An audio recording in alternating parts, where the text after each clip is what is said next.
Hello everybody, welcome to week 4. This week we are still in the Hacking Countermeasures course together. I'm still Erdal, my email address hasn't changed, my blog is the same, and hopefully so far you did enjoy the class. What are we covering this week? This week we're going to cover 3 different topics. The first topic is going to be Ddos. Then we will jump into penetration testing. Then, of course, the wanted, the expected, the one. We will talk about the exam. How the exam is, what kind of questions you can expect next week in the exam, and what is going to happen if you pass the exam. My contact details are still the same. If you have any questions, feel free to reach me out from any of these details here.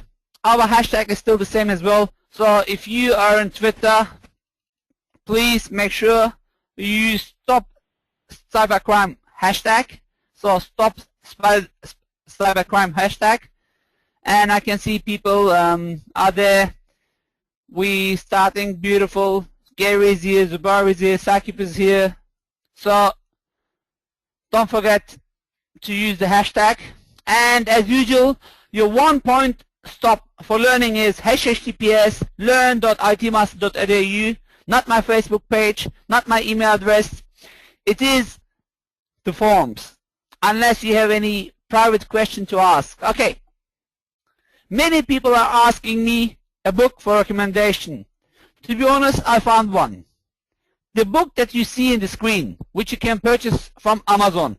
I just received it for review, and to be honest, last week I had the ebook. I didn't want to recommend it to you before I look into it. I went through most of the parts. This week I received the book. I think I can open my webcam. You can see it as well. Webcam.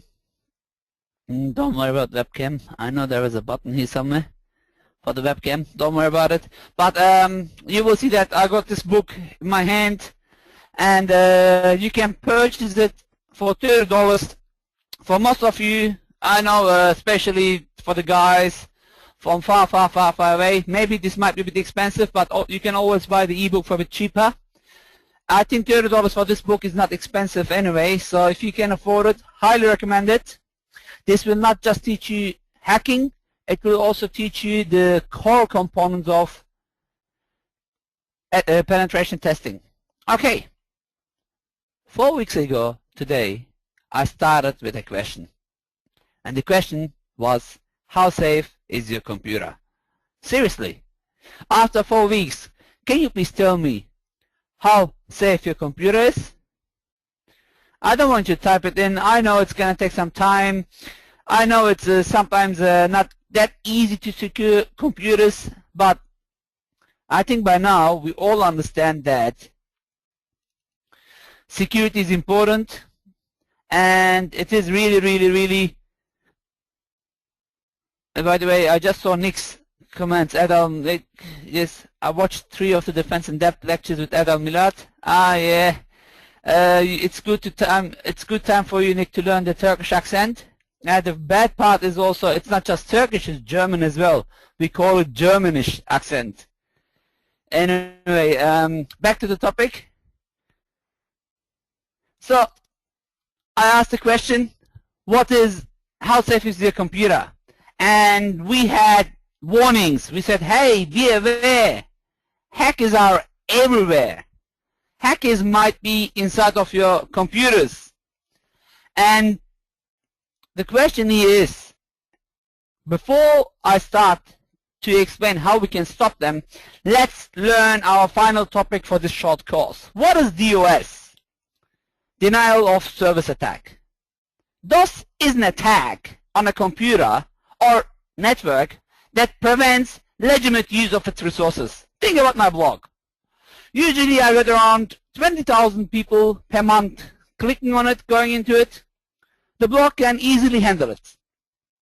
I think I can handle up to 30,000 people per month. That's the bandwidth which I've purchased. But what if something goes really good and next week I received 40,000 concurrent connections to my blog at the same time. Of course, it's going to be out of resources. So, or let's say I got only 30 people in my blog, and you are usually going daily in, watching the videos as Nick does, and he practices the accents. So what can we do to, you're there, you're doing this, and how can you, let's say, sorry, I just lost my example. You are there to learn something, but a hacker doesn't want you to go to my blog. What he does is he will use, or she will use, some tools to send lots of fake connection requests. So much connection requests that it can't handle it anymore, which is going to keep you guys out of my blog. This is basically a DOS attack. In a DOS attack, attackers usually flood a victim system with, as I said a few minutes ago, non-legitimate service requests or traffic. Think about a traffic, a road which has 2 lines, which can handle 500 cars. What if 2,000 cars are at the same time in the streets? What's going to happen? It's like a DOS attack, right? So, what is then DDoS, the distributed denial of service attack? It is the next step. The attack which involves a multitude of compromised systems to attack a single target. I always give this example. My daughter, she is 7 years old. Let's say I give one knife to her hand, and let me see, Vincent, are you there? I think Vincent King. I can see you are asking a question at the moment. Hi, Vincent. My daughter is 7 years old, and you don't know she's my daughter, okay? A little girl, 7 years old, who has a knife in her hand, can you please type your answer? Comes to you and says, hey, give me your wallet. What will you do, Vincent?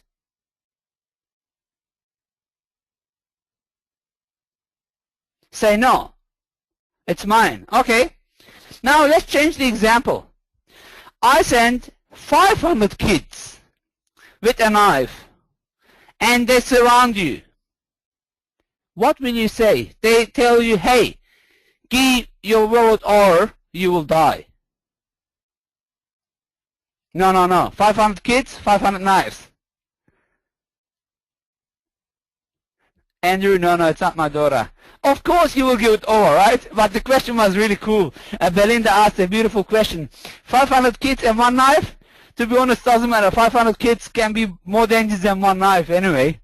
That's exactly what a DOS attack is. Let's say I want to bring Google.com down. Me, by myself, what can I do? Yeah, I can use some tools, and these tools can create some legitimate traffic, unlegitimate traffics, but are they enough? No, don't worry, Vincent. Nobody's going to kill you. Are they enough? No. So what they do is hackers infect computers, which we call zombies. The more they infect, let's say they infect 20 to 30,000 people's computers, then they might be able to launch a DOS attack. So a proper DOS requires 25 to 30,000 or 20,000 plus zombie computers or botnets to attack a single system. The idea of this is, I just saw Michael's, zombies, brains. No, nothing to do with this. All right, I should not look into the questions. It's killing my concentration. I will look right into the questions. Okay, what is a distributed denial of service attack again? Basically, the attack which will try to disable your network, to let you get some financial loss. More importantly, disable your organization. Why? These days, we are moving towards the cloud. Microsoft, Amazon, Google, and many other cloud providers are saying, we are here, come and use us. Yeah, I love Microsoft. This aside, but what can you do if they attack your organization and they kill your internet connectivity? hey, your internet is in the cloud, sorry, your email is in the cloud, your CRM is in the cloud, your Salesforce is in the cloud, everything is up in the cloud. Can you do much? No. So it's better to find some ways to disable DOS or DDoS. How we can do that?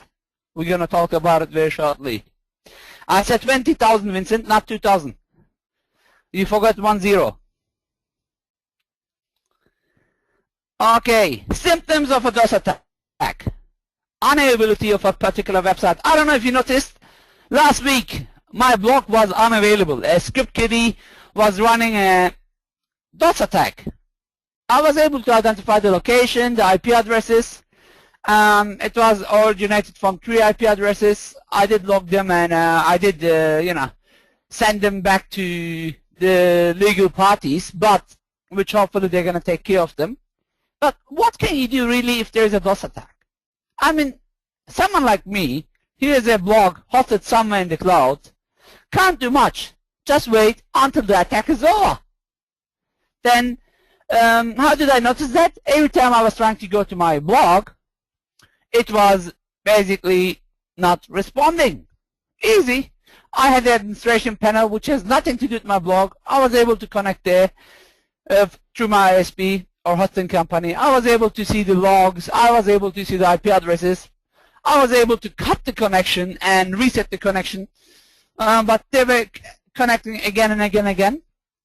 So I had a very slow network performance. And my website was not able to do much. Don't worry. What's going to happen is I took the steps which I'm going to share shortly with you. What is if it's an email server? What is if you receive, happened to me, Phoebe's bag? The company that I was managing was receiving for each mailbox 4 spams per minute. And we had more than 20,000 mailboxes which I was managing.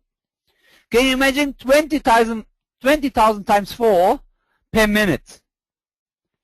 If I could not stop the spam attack, the web server was the email server was going to be down. So, what could I do? Basically, I had to find some methods to block it off. All right, let me get some questions. I can see Gervish Luhur's question here. What is the best way to address DDoS issues once you identify the source of IP address? Also, how would you get any response from the ISP abuse department? How can they be sure they are not zombies? That's a really good question. I'm going to answer this question a little bit later, but the best way to identify this is look in the logs and try to run reverse shell, okay, which I did. And to be honest, there is not really much which you can do about it, but if you're working with an ISP, which you know the, not ISP, but the hosting company, which you know the people there, I think there is some stuff which you can do. But to be honest, in the ISP level, in a legal department, if you are just a little person, you can't do much. But I'm going to give you an example. Here in Australia, we have something called BPay. And Phoebe's bag, BPay was attacked. BPay is owned by 4 major banks, okay? And let me just give you an example. BPay has around $4 billion per day money transaction within banks. They were over DDoS attack.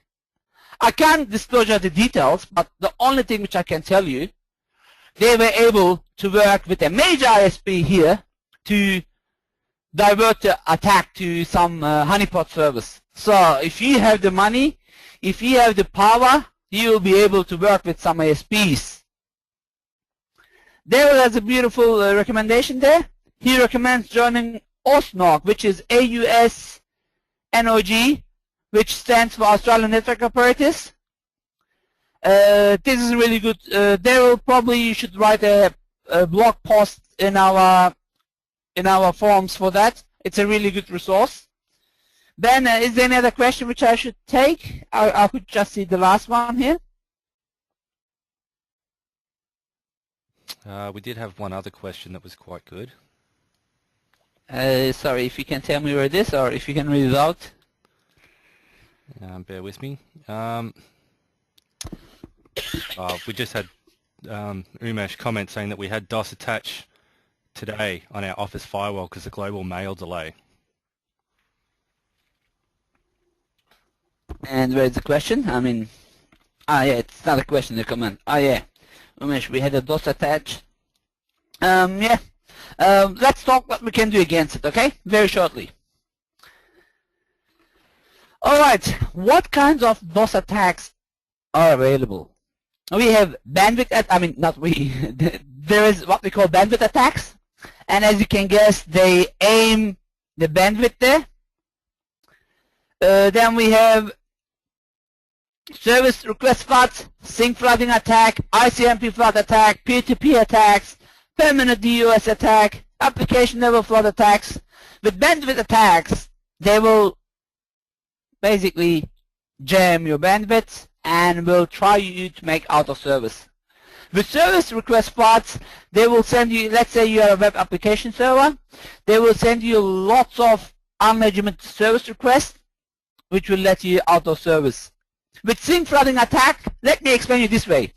Alright, let me get a name from you. Hilton, are you there? I can see your name, Hilton Taplin.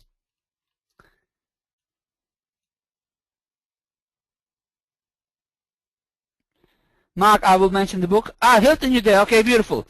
What if I call your name now? Hilton, let's say you work in the street, and I call your name. Hilton, what will you do? Probably you will stop and look behind, and you will try to find out where the voice is coming, or who's calling you, right? Okay. Then he said yes, or she. So Hilton is, I think, she said yes, sorry. Oh, no, he or she. It's a unisex name. Hilton, he or she? Sorry, I don't want you to get offended later. He. Alright, beautiful. Now, 30 seconds later, you didn't hear anything. You will continue walking. Then you hear this voice again. Hilton! What will you do? Probably look around again. Third time, you will swear and continue. So, what happened is, when you stop and look around you, let's say for 10 to 5 seconds, this is exactly how a sync works. Remember last week I asked you to go to techtionary.com and I asked you to study three-way handshake protocol? And if you did do what I said, you learned that three-way handshake protocol works like, Andrew, are you there? He will say yes. My name is Erdal. We will shake our hands. So I will send him a sync packet. He will acknowledge that he is Andrew. Then I will basically shake his hand saying, yeah, I'm Erdal, nice to meet you. In a sync flood attack, the thing here is, when I was calling Hilton, he was waiting. Let's say Hilton has a goal to go to a site within 5 minutes, but I'm slowing him down every time I call his name, he looks around. And can you imagine thousands of requests coming like that? Hilton is not going to be able to move forward. ICMP flooding attack, I think this is a very old tool which people used to use ping or ICMP traffic to bring a server down. There is peer-to-peer attacks. The best example known for that is your peer-to-peer networks. The permanent DOS attacks are usually designed to bring your network down forever. Then we have also the application level, which looks in your applications and they will try to kill your application and attack from this application. Yesterday, today actually, Microsoft announced there is a bug in Windows Defender. This Windows Defender, which is an antivirus application, has a bug which can cause a hacker to launch a DOS attack. Good that this bug was not publicly known and nobody was affected so far. It was in a blog post today which I read on the internet. So this is just an example of application level flood attacks. Yes, ping of that. I think someone said it. I just saw it a few seconds ago. Let me scroll down. I saw it somewhere.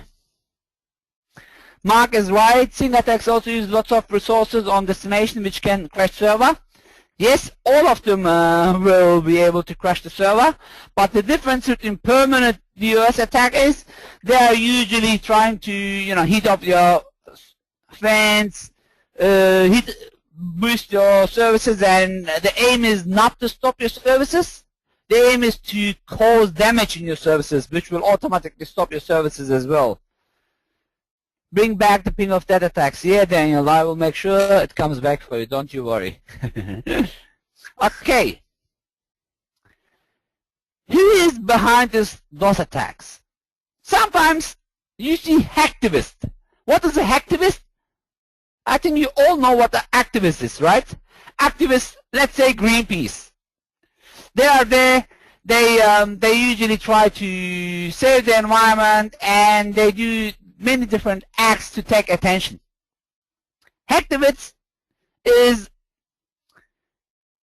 I'm not going to look in the chat box because I'm losing my concentration. Hacktivist is basically hacking for cause. Like Anonymous, they claim to be hacktivists. They say they always hack for cause. They release messages against some government, some organization saying you are not doing things right. If you don't do it, we will bring you down. All what they do is DOS attacks. So, but the real DOS attacks are usually done by cyber criminals. And this is an example of organized cyber criminal chart. Please have a look yourself. I'm not going to explain what a criminal bot is. I'm not going to explain what a stolen data reseller is. But I think you got the idea. So, a DDoS attack. What happened is, attacker releases the low orbit ion cannon, which is a tool on the web. They publish it via web servers, via zombies, via web search engines, Twitter, Facebook. They have lots of volunteers, especially Anonymous has lots of volunteers who gets part of the attack, but there are also many cyber criminals across the world which take some commissions. This way, PayPal was out of service. This way, MasterCard was out of service just 3 years back, and it's still going around. And as Thomas said, many online gambling sites were closed down because of this, because they were refusing to pay money to cyber criminals, and as a result they were hacked or they were attacked, so they lost the trust. Thank you, Thomas. Thomas Siolek just gave the good example, which is which did happen in the past. How can you protect against those DDoS? You can buy firewall, software, hardware. There are many different stuff. You can get Cisco gears, Juniper gears, or the software which you see here. You can also get some UTMs. I think Andrew is going to say Sophos now. He's a reseller of Sophos. What can you do? So the question is here, and he's laughing by the way.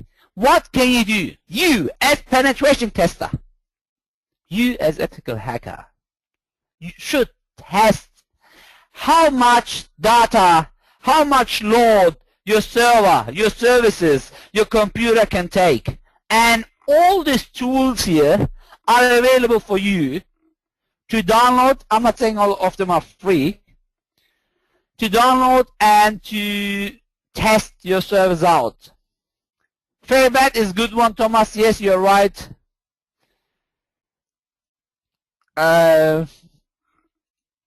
Okay, what are the DOS attack tools? So, of course, we still have our ping, our bugs, our backdoors, our worms, our viruses, our spams, but They are not the main tools. The main tools are, here's an example, Ddos HTTP, which is a HTTP flood denial of service testing tool. And here's my first demo. Before I go to my demo, do we got any question? Ben, any question that you want to look at? Yeah, we just had a question here from Noman saying, let's say if our wireless router using Wiremax technology is under attack, what should we do as these tools cannot be installed in our Wi-Fi router? Can I be very honest? The first thing is unplug your wireless. I mean, look, I tell this even for a very big organization, organizations as well. Unless you have, you know, unless you're a bank, which you have to be online, don't try to fight back. Just pull out the cable. As soon as you do that, the attack will go away. Okay. The second thing is just wait. Just wait until the attack is over, because they can't do it forever. If possible, try to have backups.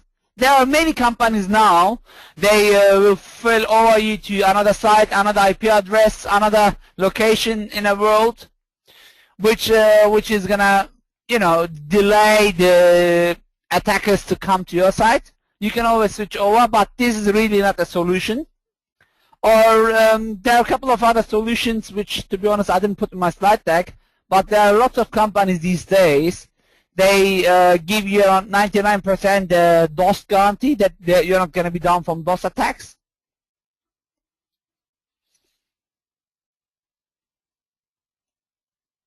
Any other questions? Yeah, another question we have here is, are there any good mailing lists to subscribe to in order to find out about current attacks or critical patches that have just been released? I think I can give you some later. I don't know them top of my head, but there are a couple of really good websites. That's all right. That'll be something that'll be good to discuss on the forums later. On the forums, yes. Definitely yes. Any other question? We're up to date now. Beautiful. All right, please watch this demo. So first of all, this is a tool. I'm going to show you how you can find it, how you can install it, and how you can use it.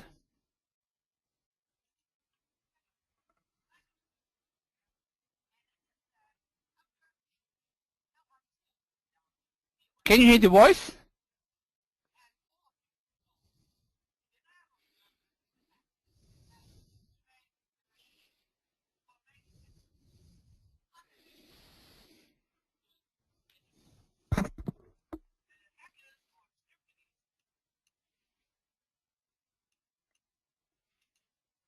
Too quiet.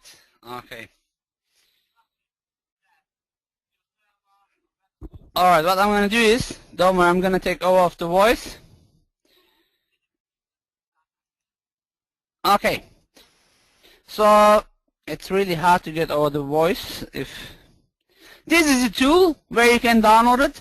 If you go to socketsoft.net, okay, all what you have to do is go to socketsoft.net, and from there you can just download the HTTP flood denial of service testing tool. As soon as you do that,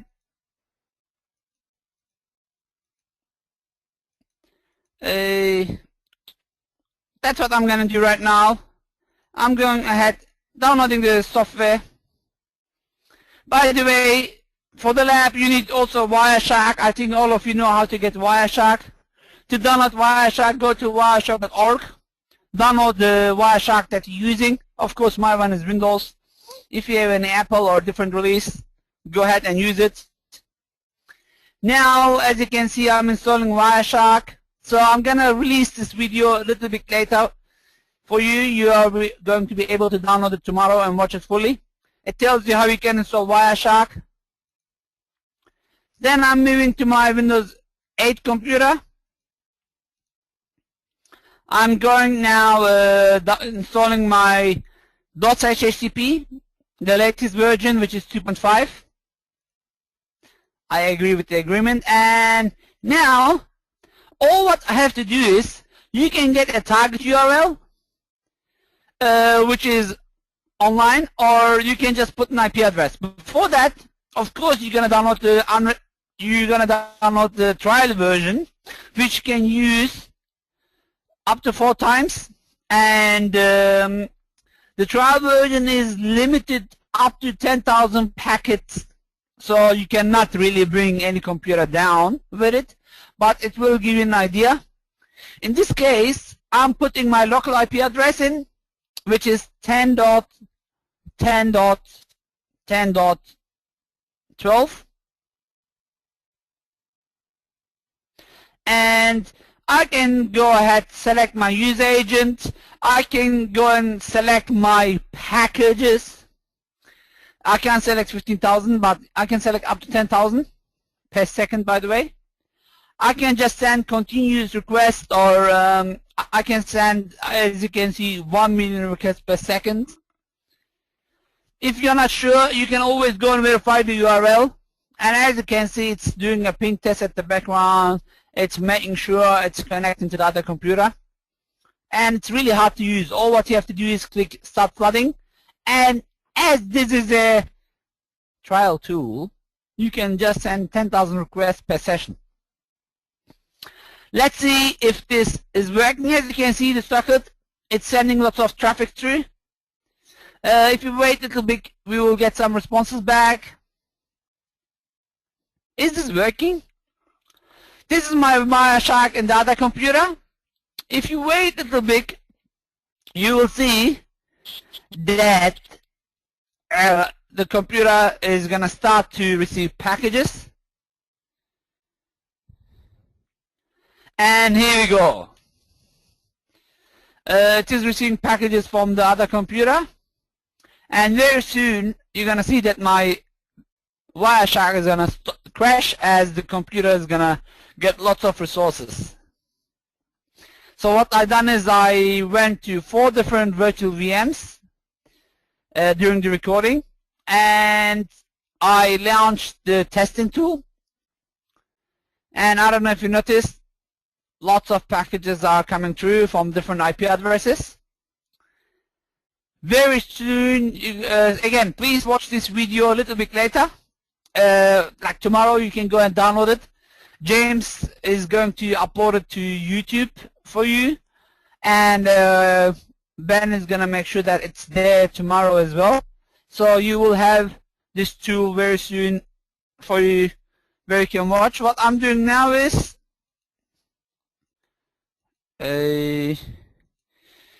okay. What I'm going to do now is, that's the second part, which I think, please quickly have a look.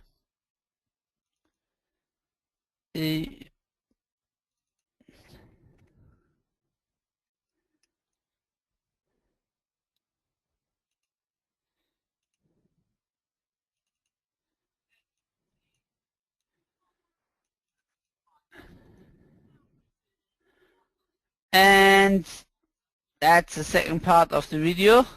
I know it's a bit small, sorry.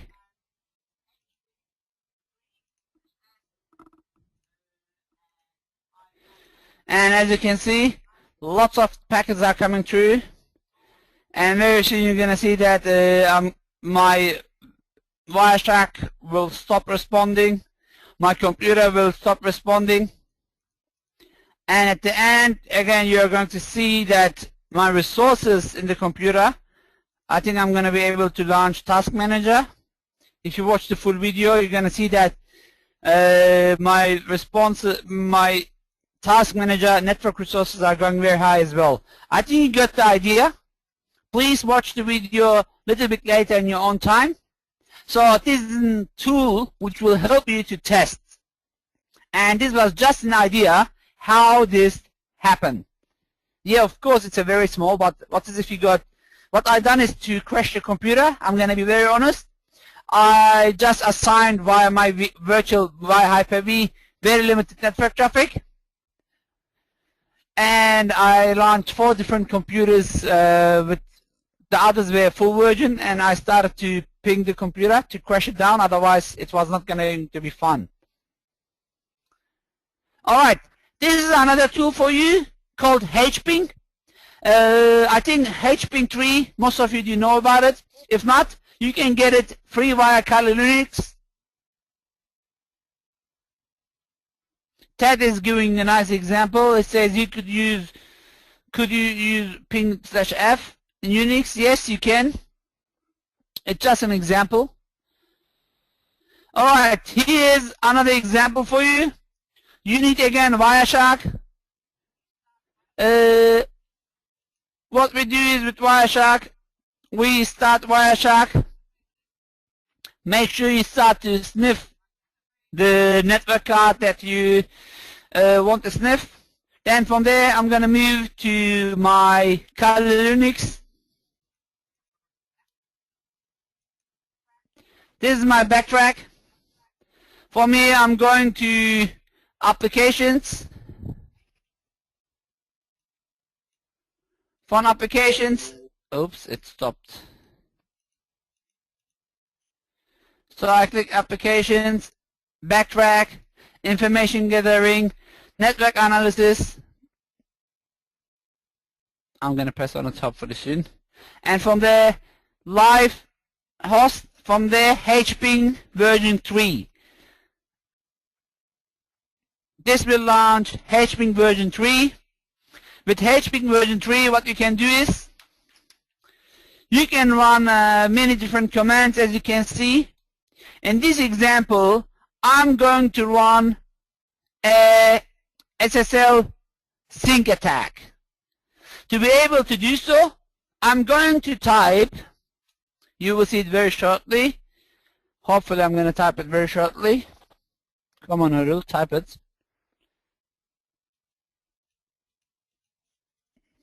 Hping 3, that's to start the program. /s is here to send sync flagged packages. And oh, even though it's a video, as you can see, you can do sometimes a mistake. Here we go. S, the IP address of the victim computer, my IP address, and I'm using P. P is the push flag. And as I said, the idea is here to run such a Smurf attack. I'm going to flood that computer, which you saw, while my Kali Linux, I think this is backtrack, while my Kali Linux backtrack very shortly. To do so, all what I have to do is type this command, press enter. And as soon as I press enter, hopefully I'm going to do that shortly.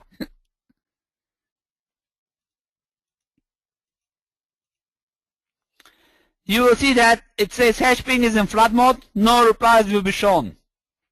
All what you have to do is move to your other computer, and this is my Windows computer, which is getting attacked via Hping at the moment. As you can see, it stopped responding straight away. And I'm going to be able to run some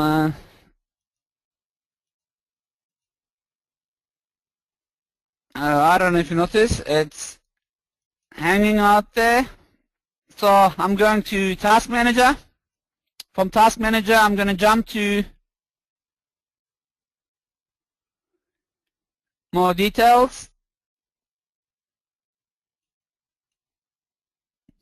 For more details, I'm going to go to my app performance, and you will see that the CPU, the Ethernet, and memory is just going high. And this is all via a simple tool, which is totally free.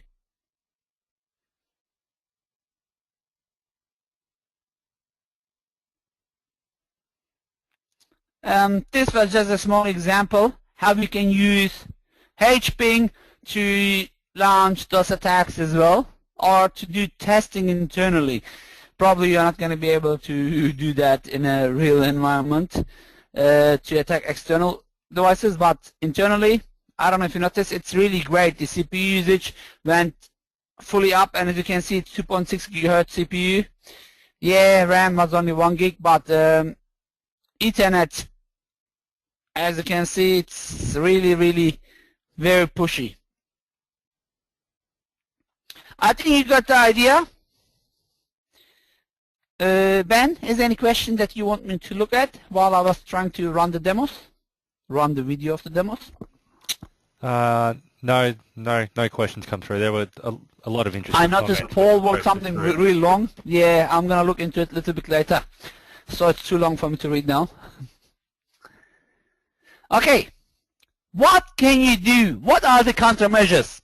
What are the strategies? First of all, observe the attack.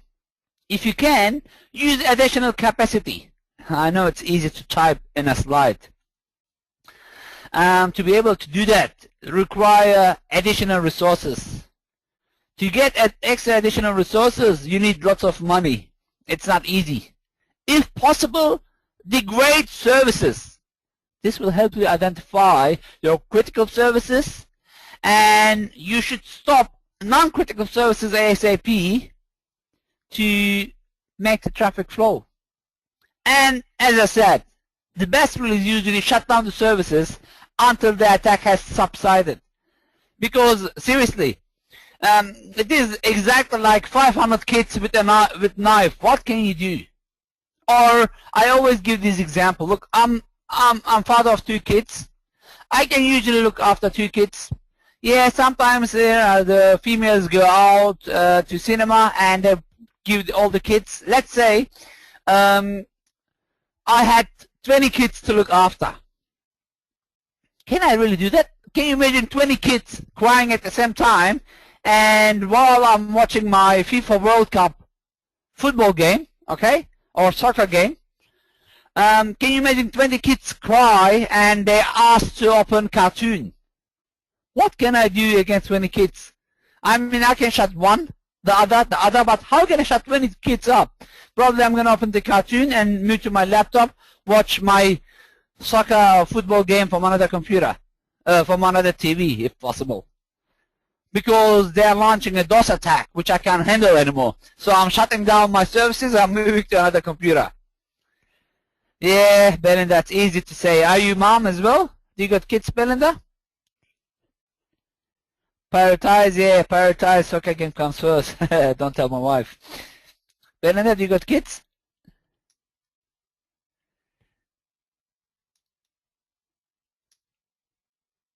Yeah, 2. Adam says yeah, 2. Okay. You know what I mean, right? If you got kids, it's really not easy. Okay. What else can you do?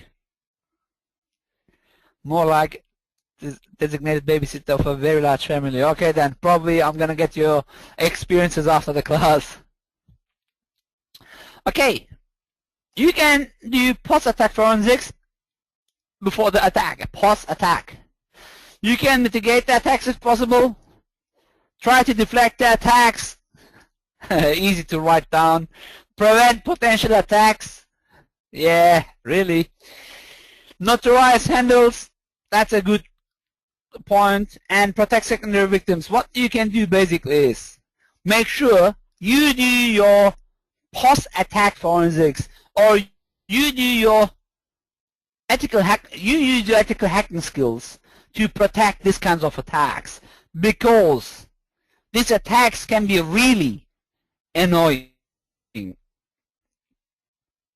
So if you have an incident managed team, incident response team, make sure you get in touch with them ASAP. Follow your incident response procedures. If it's a vulnerable attack, make sure you shut down that vulnerable server. Otherwise, you really can't handle a large amount of traffic. Know what your system can handle. Like, I can't look after 20 kids. I need Belinda's help to be able to look after 20 kids. Otherwise, I'm going to be stuffed, and probably I'm never ever going to look after 20 kids after again. And if you know which server has been attacked, as I said here, make sure to shut it down if possible.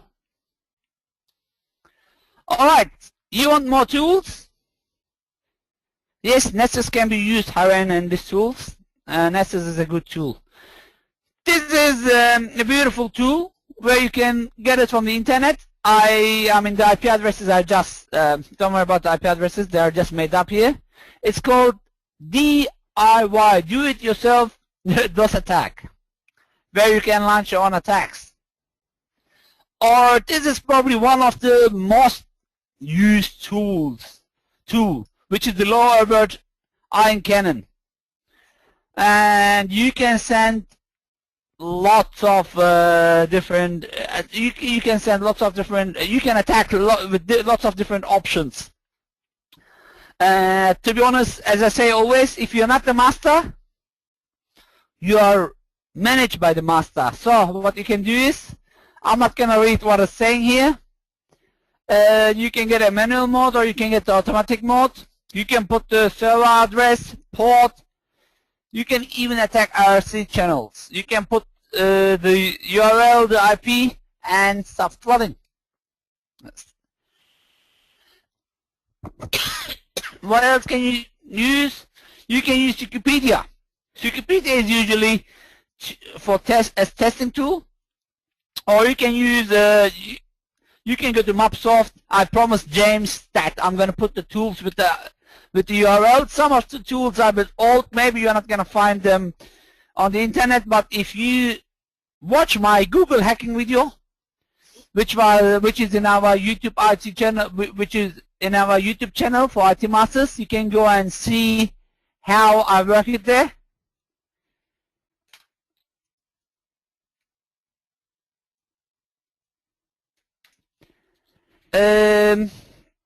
What else? What else? What else?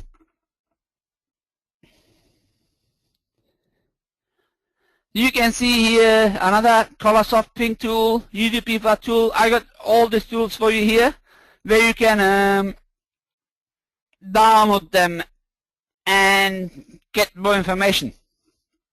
All right, Ben. Any more questions? We just had the one question which you answered already. So go ahead. So no questions? Nah, no questions. Okay. So now we're starting with Pen Testing 101. Pen Testing 101. Oops, my phone is ringing.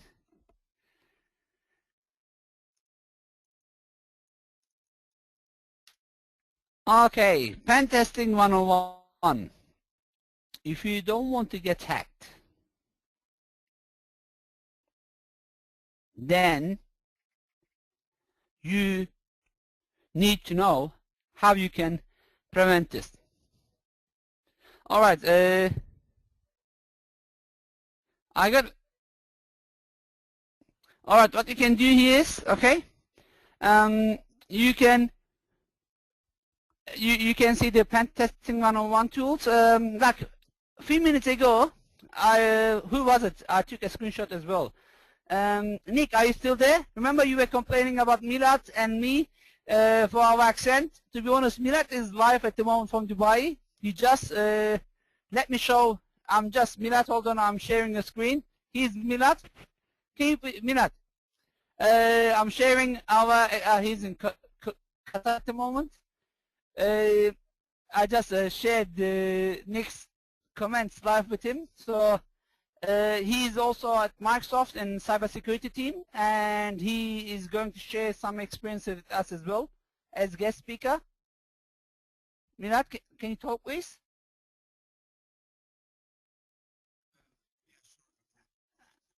Can you hear Milat, everybody? Milat, we got close to, what, 1,000 people live here watching you at the moment, and it's been recorded to up 8,000 people. So I was just showing some pen testing tools and some Ddos tools. Do you got any recommendations from Microsoft side? How can we make Microsoft products more secure?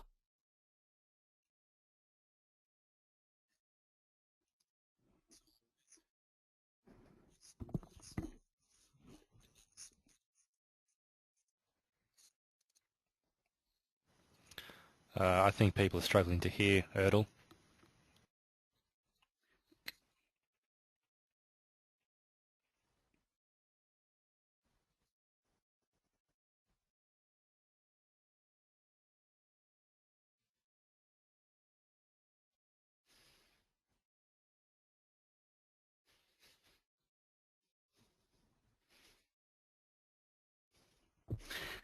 Can you talk a little bit about Microsoft Surface Attack Analyzer, please?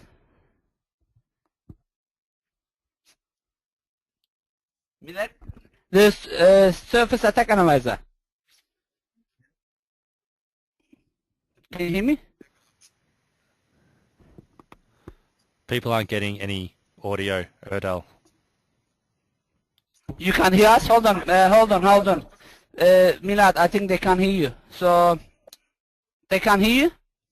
So Ben, can you hear Milad or not?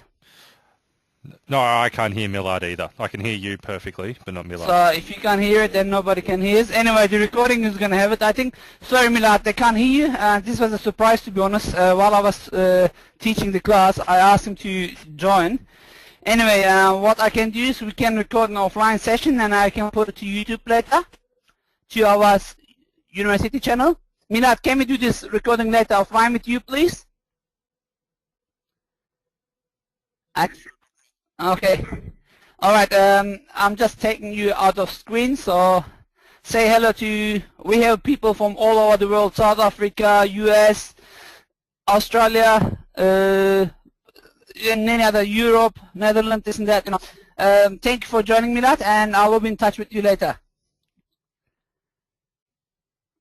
All right.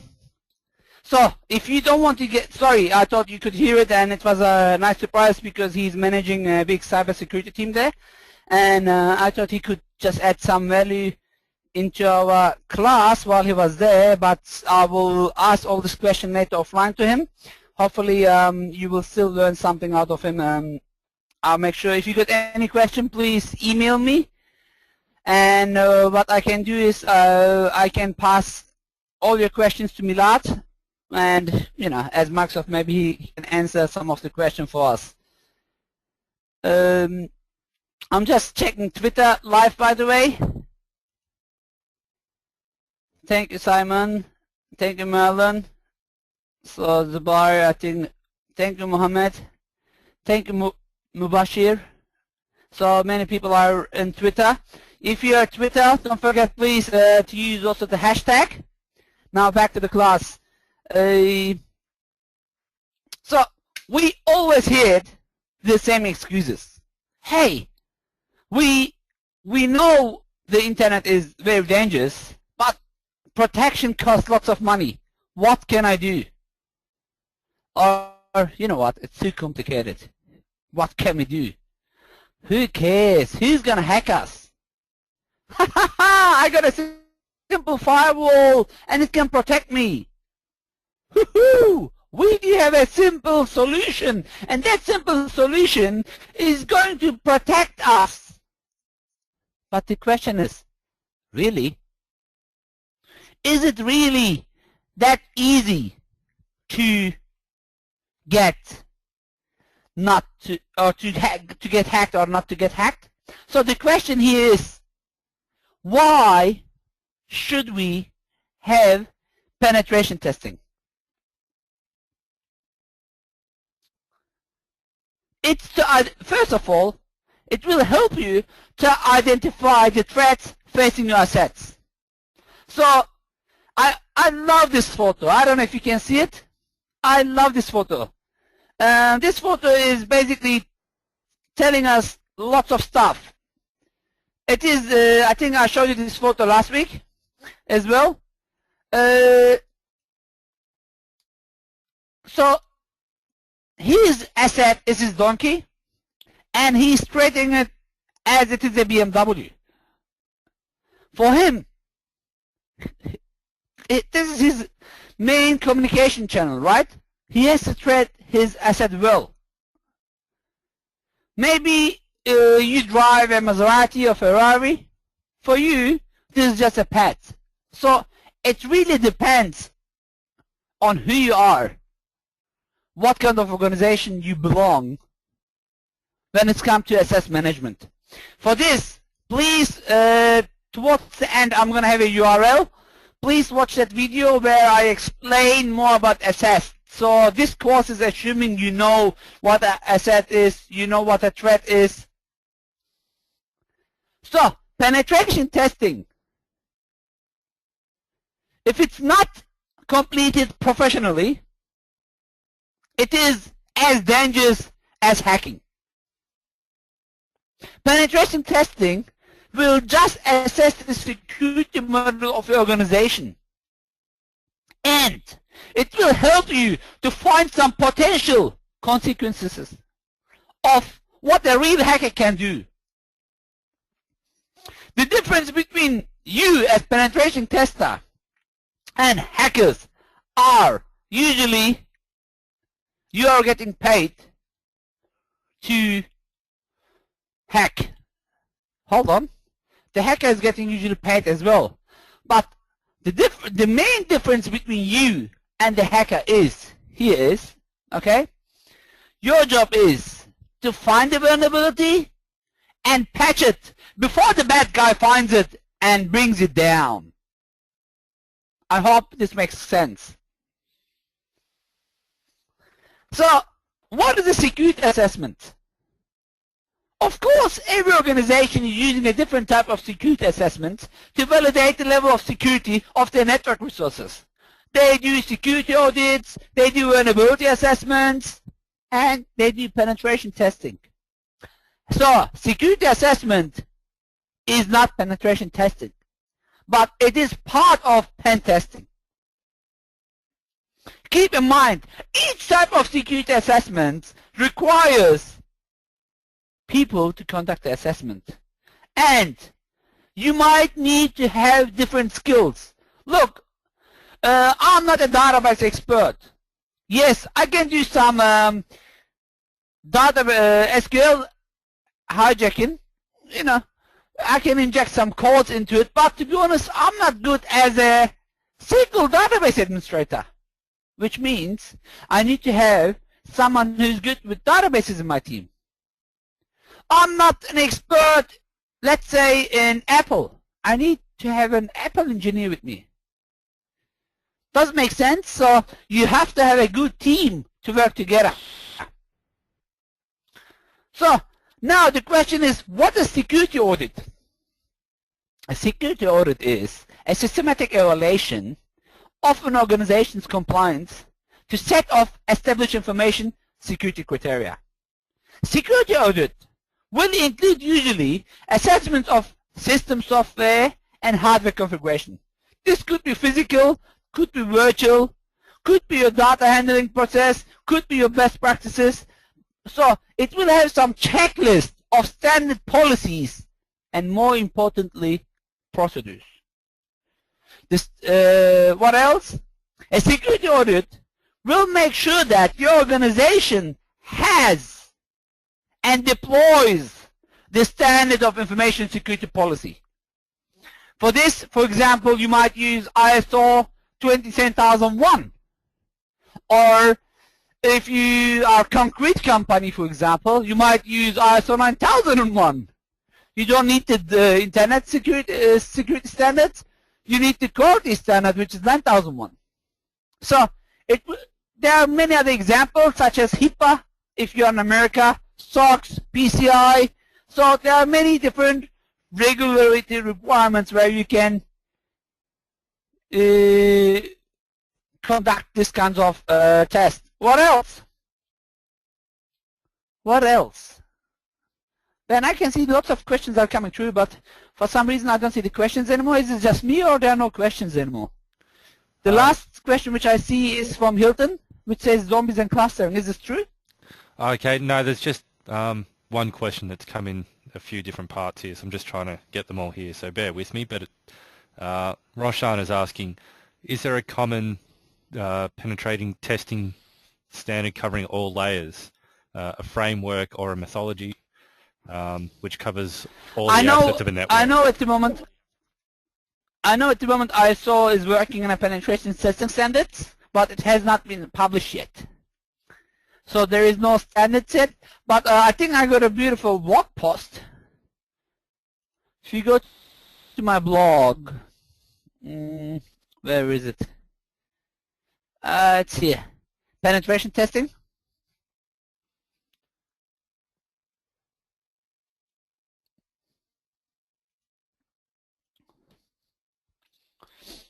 if you click into this, it will hopefully open.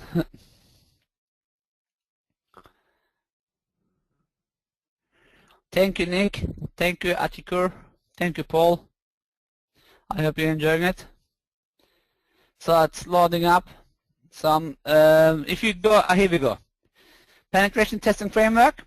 You can come to this blog post. I have included everything, like the alternative bodies. You can just, they're all URLs. You can just click and open them. Tools, including Google Hacking Database, including People Search, including Spokeo, including search engine comparison. So it is a huge blog post, sorry, which has A to Z everything about penetration testing. Maybe this will give you some idea. Okay? And someone asked the book. Here's the book by Georgia Weidman. And penetration testing, a hands-on introduction to hacking. Any other questions? Yes, Vincent, the PCI DSS, it's for credit card handling. And it is a criteria, as I said. Benedetta, common criteria? Common criteria is usually the ISO standards. Again, if you go to my blog, I published, if you come and join us, IT Masters, and you do security masters with us, we have also an ISO class as well, where you can learn lots of things about ISO. Probably Ben can send you some information if you request. If not, just email me. I can send you some information as well. My internet is really ultra fast. I don't want to use my resources to open the blog post. Please come and click it yourself. Ben, did you see Vincent King? He wants some information, so you will send it to him. HIPAA is no, it's Mark. HIPAA is only in US. It is unless you are a US company. Usually nobody cares in Australia about it. But I know I have many students from US. Adam, my current role has me working on 27001 for 8 months time frame. Yes, you can come and get more information here as well. ISO 27001. I mean, myself, I'm an ISO auditor and implementer as well. So sometimes I blog post here. If you get any specific question, I might be able to help. Use the blogs to ask the question. US health industry uses HIPAA. Yes, Thomas, that's right. All right, so let's compare all of them. Unless there is one more question. Ben, any questions? No, that's fine. You answered that last question. Beautiful. So, security audit just checks whether the organization has followed the standards or not. Vulnerability assessment will only discover the vulnerabilities in the information system. And penetration testing, it's a methodological approach to security assessment that encompasses the security audit and vulnerability assessment and demonstrate if the vulnerabilities in the system can be successfully exploited by attackers. So it's your job as penetration tester to use some tools to test the load, to find the vulnerabilities, to see if this G has been implemented or not. Rosan, is hello your simple question? Or are you just typing your simple question? So, what is the return of investment on this? This will help you to reduce the IT security cost and provide you a better return on IT security investment. Why? Because now you're able to identify and hopefully resolve vulnerabilities and weaknesses in your network. I remember last week I asked you, or I told you, I said, if you want to be a vulnerable penetration tester, ethical hacker, the first step is start looking for vulnerabilities. See, look around. Forget about tweeting while you're in the bus. Forget about Facebook update while you walk in the street, and look around you. Find vulnerabilities.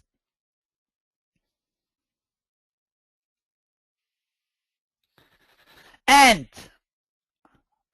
penetration testing will help you to have a comprehensive assessment, which will assure the organization that all your policies, procedures, design, and implementation which you assessed has been regulated. So it's really, really, really important. Mark, for Australian government legislation, you can go to australia.gov, and from there you can click to IT, which you can get more information. As you said, Paul, you're right. HIPAA is only relevant in Australia, as I said as well, only if you have some business with the US. Adam has really raised really good point. He's saying problem is most people want a vulnerability test, not a penetration testing. So, you know, you get what you pay for. Dot. So, I think who was ISO certified or he's doing ISO? Adam. I think it was Adam. Yeah, Adam. I think Adam should know this. If not, you're in trouble, Adam. ISO involves the PDCA Act. First, you have to plan your information security management system. Then, you have to implement the ISMS. You should always keep an eye, review ISMS, and improve it, maintain it. If not, it's a process which will never end. And as Adam will know, ISMS or penetration testing can't be done as it was stated in one of the slides a few minutes ago as a whole. You can't just like Microsoft.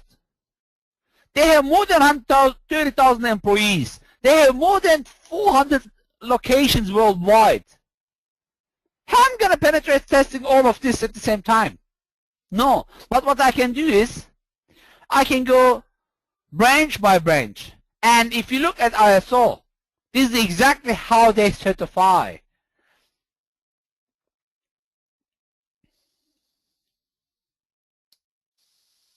So what should be tested? As I always say, occurrence times impact equals risk. And each risk has some sort of opportunities in it. So a risk assessment should be conducted to identify main threats such as communications, e-commerce, lots of confidential information failure. I think we did talk about CIA. I'm not talking about the American CIA, FBI. I'm talking about confidentiality, integrity, and availability. So, Iman, are you there? Iman, can you please write back if you can hear me? Or Saqib? Risk analysis, yes, Mark. Iman, you're not there?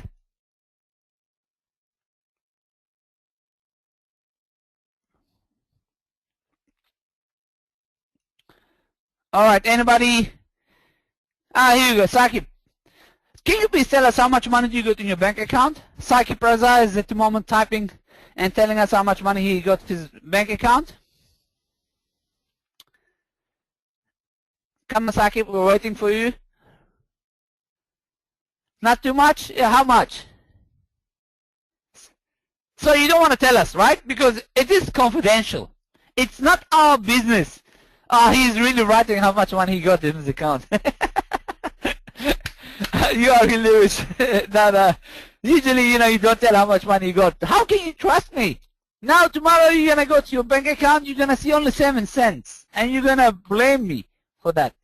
Alright, let me remove that. I was not expecting you to tell us how much money you got in your account. Alright, sorry, unexpected life. I know you can't. How do you know I can't? So, can you please tell us, okay. Alright, I'm going back to the chat box. Now you trust us so much. Bilal, you don't see the question mark, no? Okay, can you please tell me also your, don't worry Bilal, you don't need to know how much Saqib has. Here we go, Narendra has 1 million. Are you from Nigeria and you are the king's friend? Narendra Patel?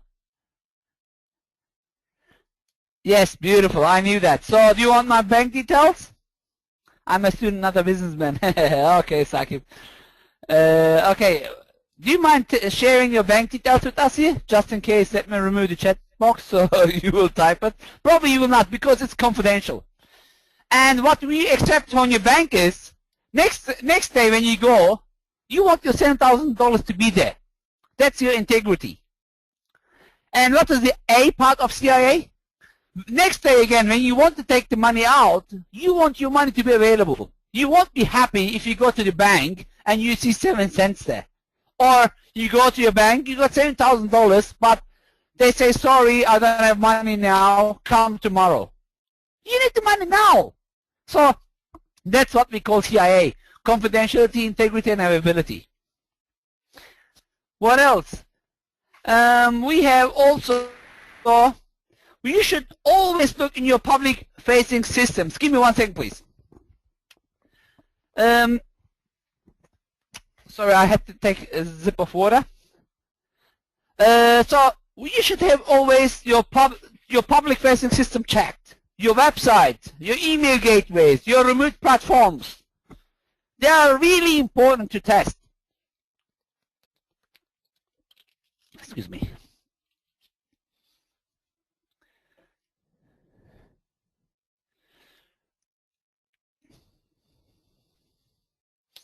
Mark is saying, would you like to give me his account details? Yes, Mark. His bank details are, he lives in Bank of Moon. No, I'm not going to tell that. Alright, what else should we test? You should always look in the access points into your network. As I said, your internet gateways, your modems, where many people underestimate that, but just 3 weeks ago, there was a modem attack. Your wireless networks, your physical entries should be all secured. And you should be always aware against social engineering attacks. Social engineering attacks are really important as well. Okay, what makes a good penetration testing? Yes, war dialing is good as well, Saqib, if they are still using wireless, modems.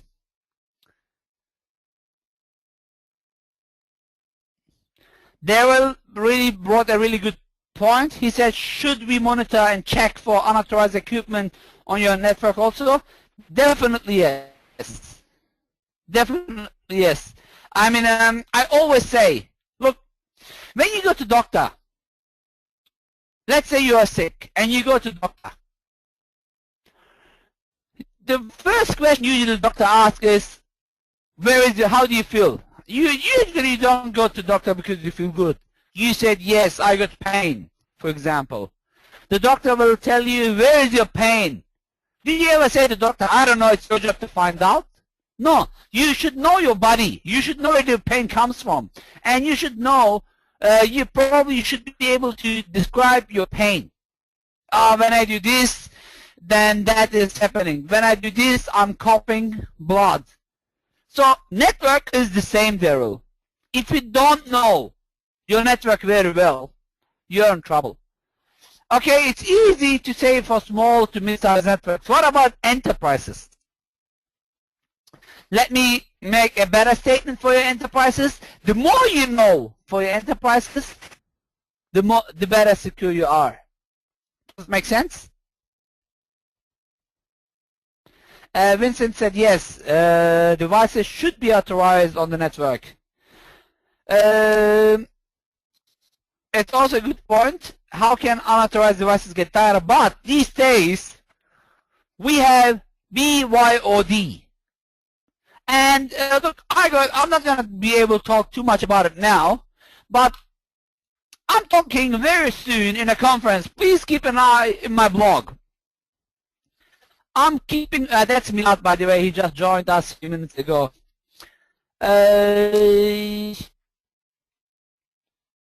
Hopefully if the picture loads up here. I'm going to speak with Yuri, a senior knowledge engineer, about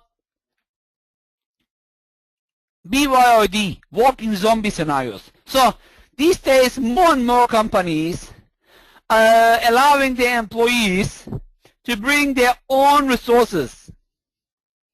So this will have maybe some unauthorized computers in your network. And I will talk about the dangers later. Okay? So please keep an eye for the recording in my blog. So what makes a good penetration test? First of all, you should be able to establish the parameters for the pen test, such as objectives. You can't just test everything. You should put some limitations. And you should justify the procedures. You should choose a suitable set of tests that will balance the budget of your customer and will give the maximum benefit for you as penetration tester and for the customer. You should follow a methodology. And a few minutes ago, I showed you my blog what kinds of methodologies you can use. With proper planning and, more importantly, documentation. It's really important to have proper documentation. You should state all your results clearly in your final report. Don't forget, they are hiring you to tell them what is their vulnerability, what is their security procedures check. They're not hiring you to bring them down. So penetration testing is not an alternative for IT security measures. It is just helping you to complete other tests. It is not an expensive game of capture the flag. It is never ever a guarantee for security. And I'm sad, but it's not a proof techniques. It can never prove that the absence of security flaws. It can only prove what is existing now.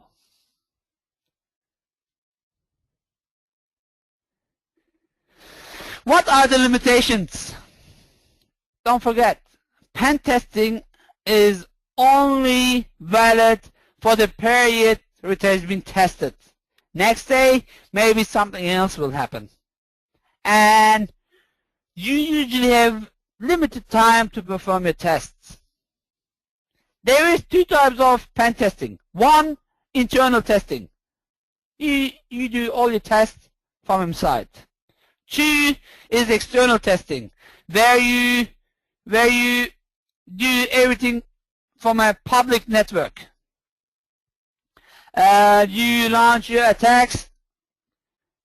For some reason, it's not coming out to my slide, but doesn't matter. Yeah, don't worry. External testing is what you do externally. It involves analysis of publicly available information of a network, especially your enumeration paths, and you should be able to find out the behavior of the security devices from outside, how you can analyze them, such as your firewall. What is the behavior? Can you bypass the firewall? What about your UTM? Is your antivirus blocking the viruses that you're sending through? What about the web server? It doesn't have any vulnerabilities. By the way, yeah, I'm supposed to add a good friend of mine, Daniel from Kendra IT. did send us a beautiful video, which I'm gonna upload. To be honest, I forgot to add it into my slide deck. Let me just drag it down. I'm gonna show you the video. I asked him to, he's a professional penetration tester, and I asked him to do a pen testing in my blog. You know, it's easy when I do it, but it's always good to let some others do it as well. And he done a full penetration testing in my blog. So I'm not going to tell you all the vulnerabilities now, but as you can see, the first thing is I don't have a certificate. So Daniel Wise, penetration tester, security specialist in KNDIT. He did also send me a video how he done the testing, which I'm going to upload very shortly, probably tomorrow when I say very shortly, into our forum website as well. I'm just opening the test PDF, by the way. If you give me a few seconds, it should just open it, hopefully. I'm just, you know, I double clicked on it. It will take some time. Ben, is there any questions so far? Here we go. Here's the report. He used HP Fortify, Web Inspect, and as you can see, the vulnerabilities in my blog. As I'm not using any emails, you know, I'm not going to go through everything, but my blog has some sort of vulnerabilities. And he sent me the full report. And if you want to see how he done that, please watch the video in our IT Masters blog post and our YouTube channel. Sorry. All right, Ben, is there any questions, please? Yeah, we've got a few questions. First one we've got here is, what is minimal topology for penetration testing for small company? Small companies probably, I assume, if it's everything in a building, you can get the company as a whole. But if they have multiple branches, probably you're going to start from one branch. Or if you're doing external penetration testing, you're going to start with publicly facing services. That's it. Yep. We had another one is, should pen test report include mitigation? How to patch those loopholes? It depends. It depends on your job role. Usually, pen testing should, I mean, the report will not have mitigations, but it all depends on what kinds of contract you have with your customer. To be honest, I had situations where this has been done.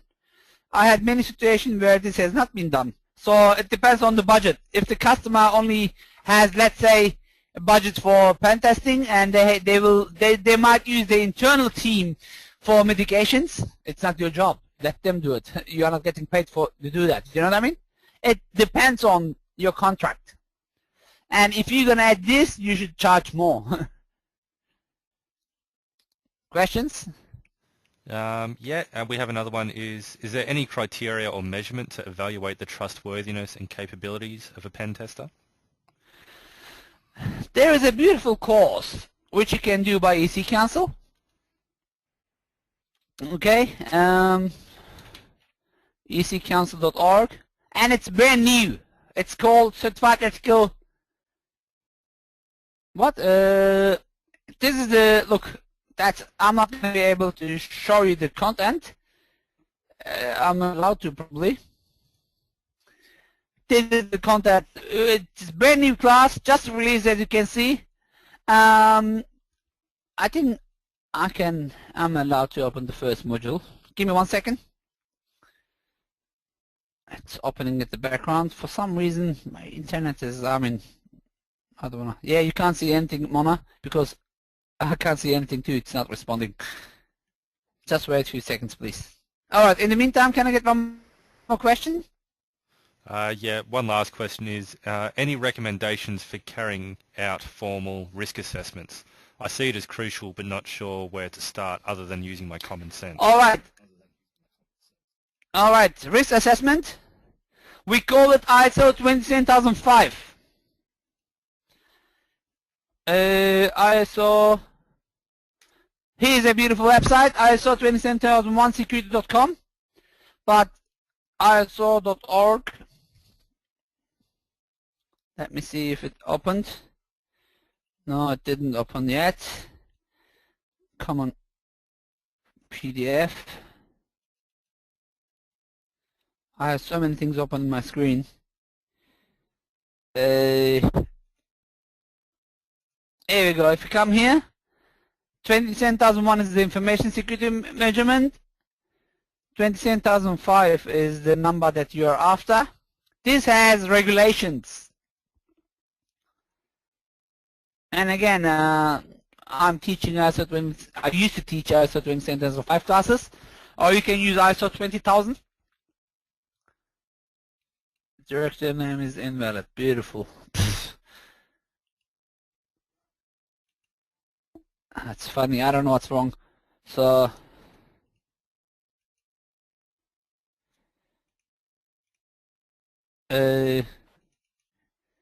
yeah, sorry, I can't open it, but you can get it from here. You can come to XLTP.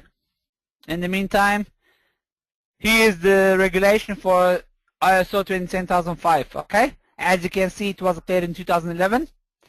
I mean, ISO usually is selling it for you. It's not free, but you can get all the information here. It's around 6-8 pages. I think I can show you my. Give me 1 second. I can show you my. I should be able to show my risk assessment files. Give me 1 second. ISO 20005.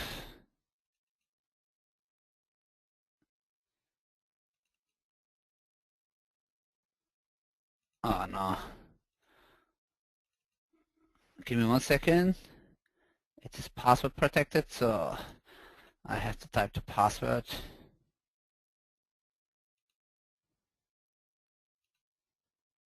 The file has expired. Beautiful. They are unprotected, but don't worry. I'm still going to be able to show you something.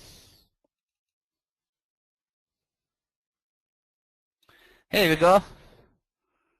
This is the class that I used to teach, ISO 27005, risk management. Basically, if you go and do the proper class, you can always, you know. So, you know, I'm not going to be able to talk too much about it, but this covers concept of risk, scientific specification of risk, risk and statistical opportunity of risk, and etc. I think this answers the questions, and you can always get more information about it here, or you can go to ISO 27001 security, and from there you can click here. Oh no. You can download the free ISO toolkit. This is a really good website. You should be all thankful for me for this website, if you don't know it.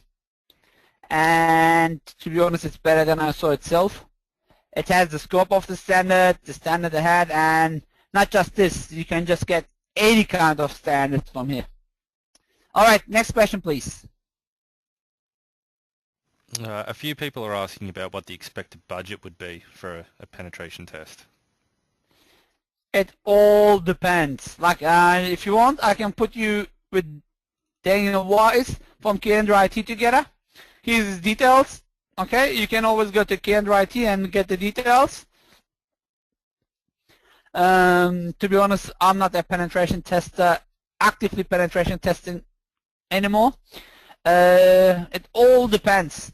So cheap is not always good. Expensive is not always good. That's the only thing which I can tell. Sakib, didn't I just explain what the difference between security audit and pen testing is? I did. I think I did.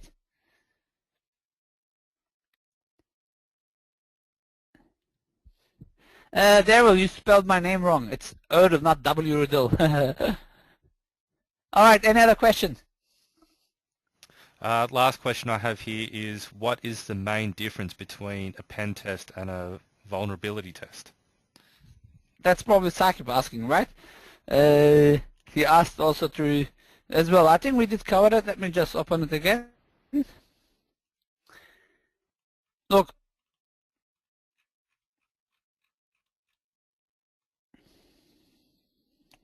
where did I stick it?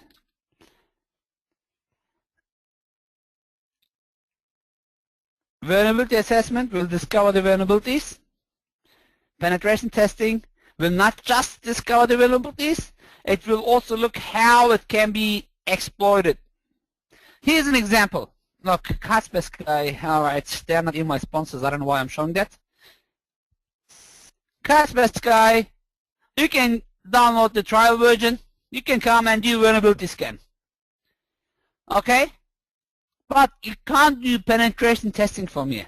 It will find the vulnerabilities in my computer, and that's it. If it knows the solution, it will know. What else? GFI. GFI is actually really, really good. GFI, for some reason, I did not get the latest version, GFI Lengard. It's not installed on my laptop. But if you go to GFI, you know, I think it's a much, much better tool. GFI.com.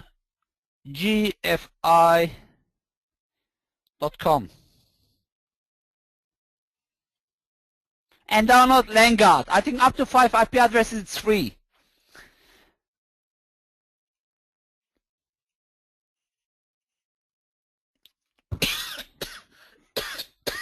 Excuse me. Download GFI Lengard.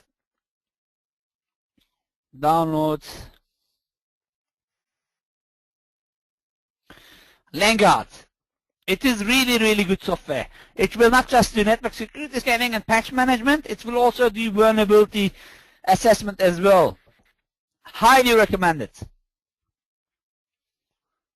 Highly recommend it. And Secunia is another website.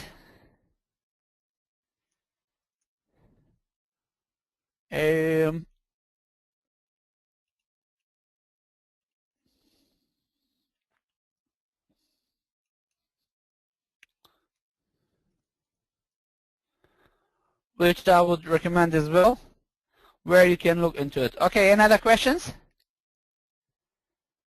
Robert says $10,000 to $20,000. To be honest, it all depends. I don't want to give pricing.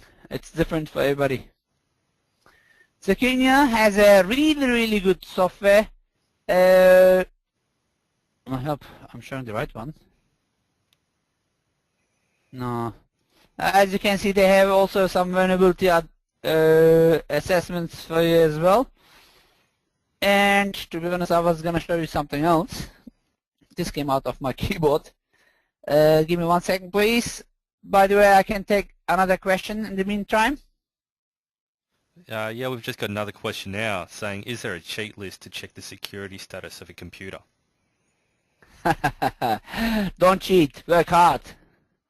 And just watch all the videos so far. Everything what we showed is a cheat list.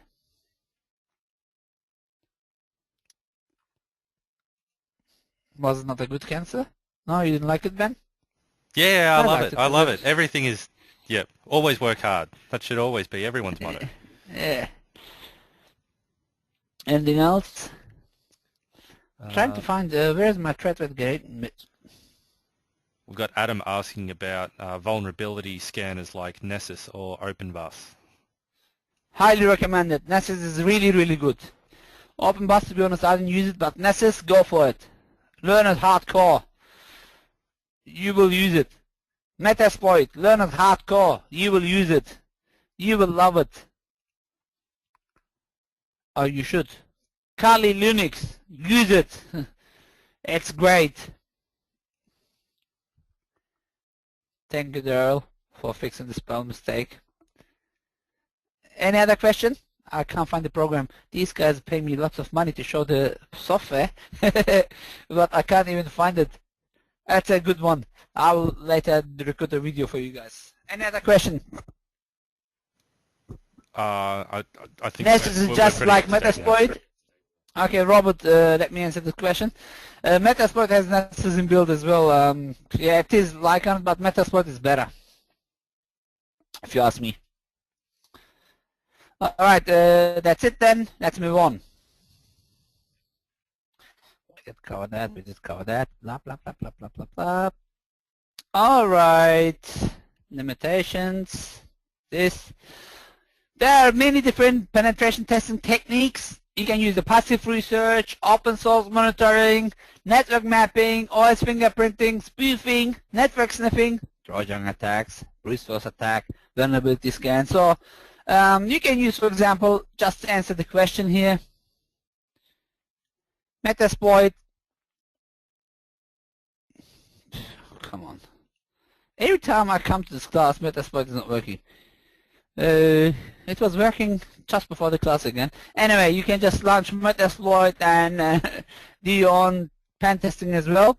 Pen testing has 3 different phases. One is the pre-attack pass. The other one is the attack pass. Then we have also the post-attack pass. Let's talk about it. The pre-attack pass is where you set up your attack goals. You do here reconnaissance. What was reconnaissance?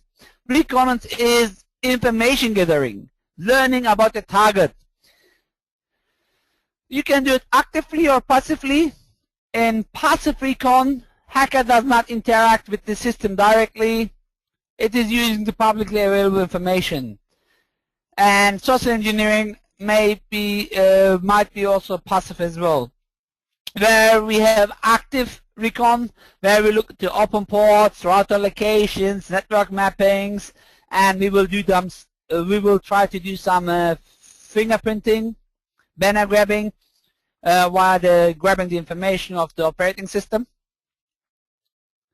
And if you remember, we did cover most of this in week 1, not in details because we got only 4 weeks. So you can join our IT Masters Charles Sturt University full class to get more information on that. The attack path is where security games comes into place. You do penetrative perimeter. You acquire the target. Then you execute, implant, and react. You will try to escalate privileges. If you remember week 1, I said hackers or hacking belongs to 5 phases. 1, information gathering. 2, scanning. 3, gaining access. 4, maintaining access. 5, clearing tracks. If you look into this, I think they are matching each other. Hacking and penetration testing is it's like 2 brothers or brother and sister, you know. One is good, the other one is bad. And of course, pen testing is good. The pen testing methodology involves vulnerability analysis, involves external penetration testing, internal penetration testing, and you can do routers, switches, firewalls, penetration testing. You can do IDS, wireless penetration testing. You can do DOS penetration testing. You can do password cracking penetration testing. You can do social engineering penetration testing. You can concentrate on mobile, on applications, on physical security. And many people do underestimate physical security. I think penetration testing should start with physical security.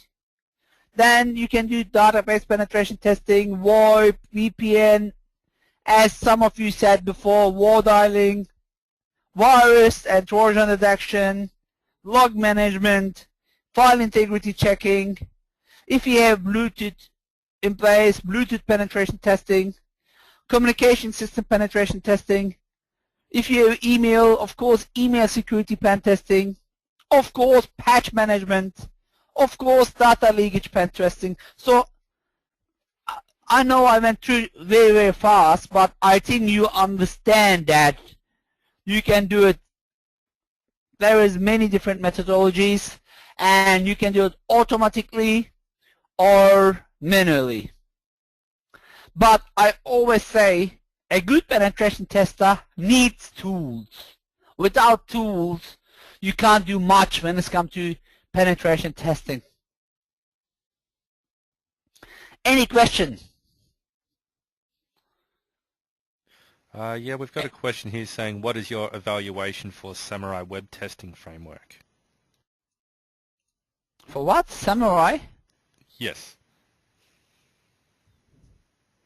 I don't know.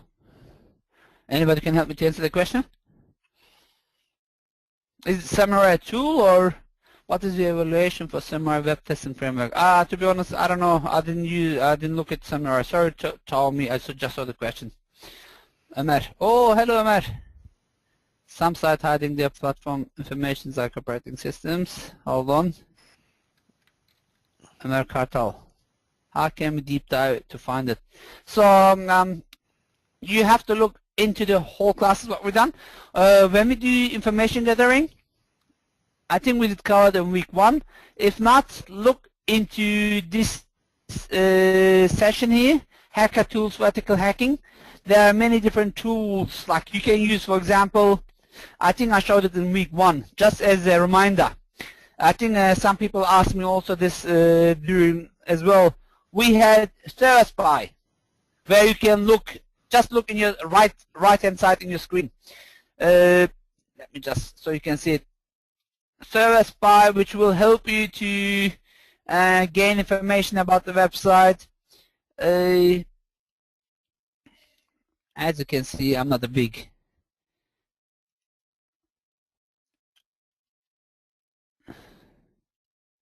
Firefox fan. I just use it in some instances. Come on, Firefox.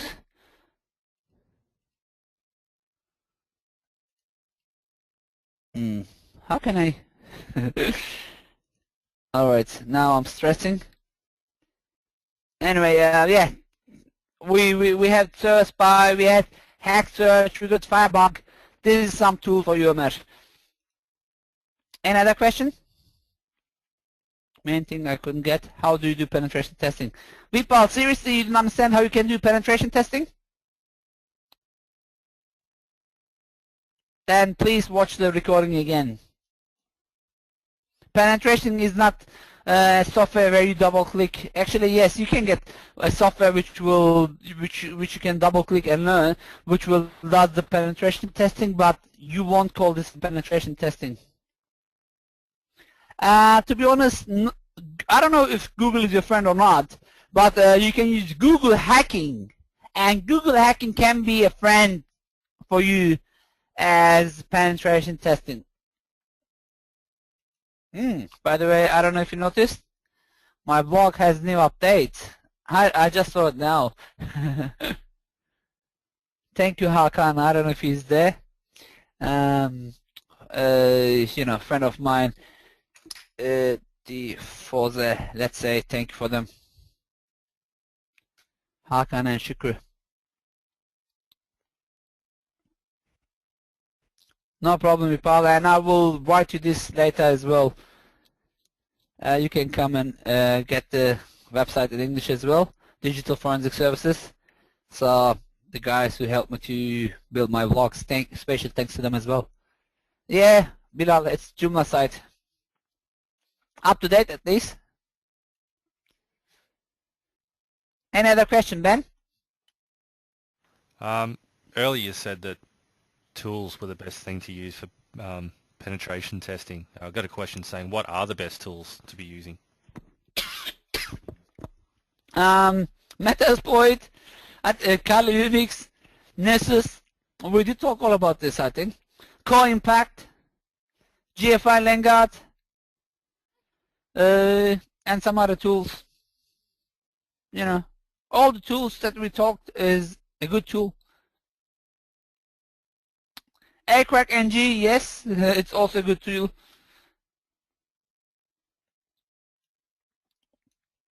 Where is my webcam? If I remember how to open the webcam here. James, are you there? How can I turn my webcam again? Ben, do you know how can I turn my webcam? I don't know.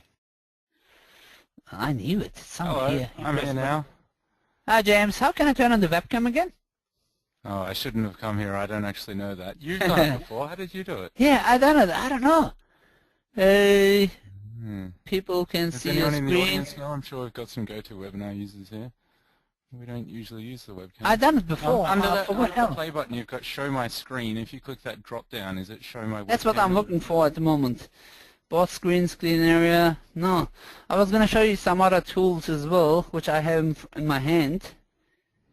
Stop showing screen, exchange presenter. No, I forgot. So the drop down under Show My And that Screen. is good. It's not Show My Webcam there? No. I've done it before, but I forgot how. Andrew, do you remember how you had done it before? Emergim, yardım et. Where are you? I know he's speaking now Turkish as well. Mohammed, Evinna. Now I can speak Arabic. Any Deutsche hier? Könnt ihr mir bitte helfen? Google. No, sorry, I use Bing. Alright, don't worry. I can just tell you the name. Where is it? Now I lost the whole tool set. Here. It's called RPCap. If I just could turn on my, you can just, I can just say why I'm not opening the website. Sorry guys, use the website.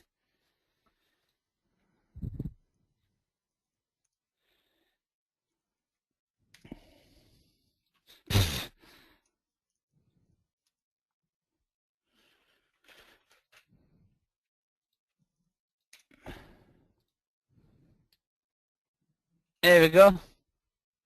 Hopefully this will open now.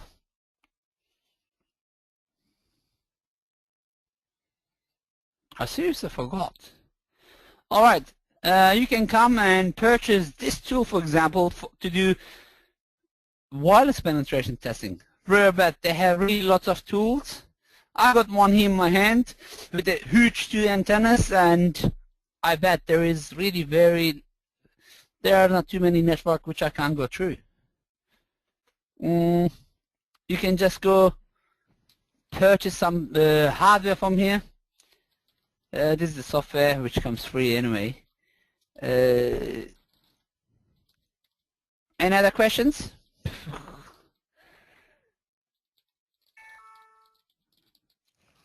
No, there's no. No questions? No, if there is no questions, I'm moving. Oh, here we go. Paul has. Click in the share my webcam button. If I can find it. Yeah, I couldn't find the button there. The webcam option hides itself if your system isn't actually detecting it, so I think it might Options. be more of a View. Windows/webcam problem, Erdal. Okay.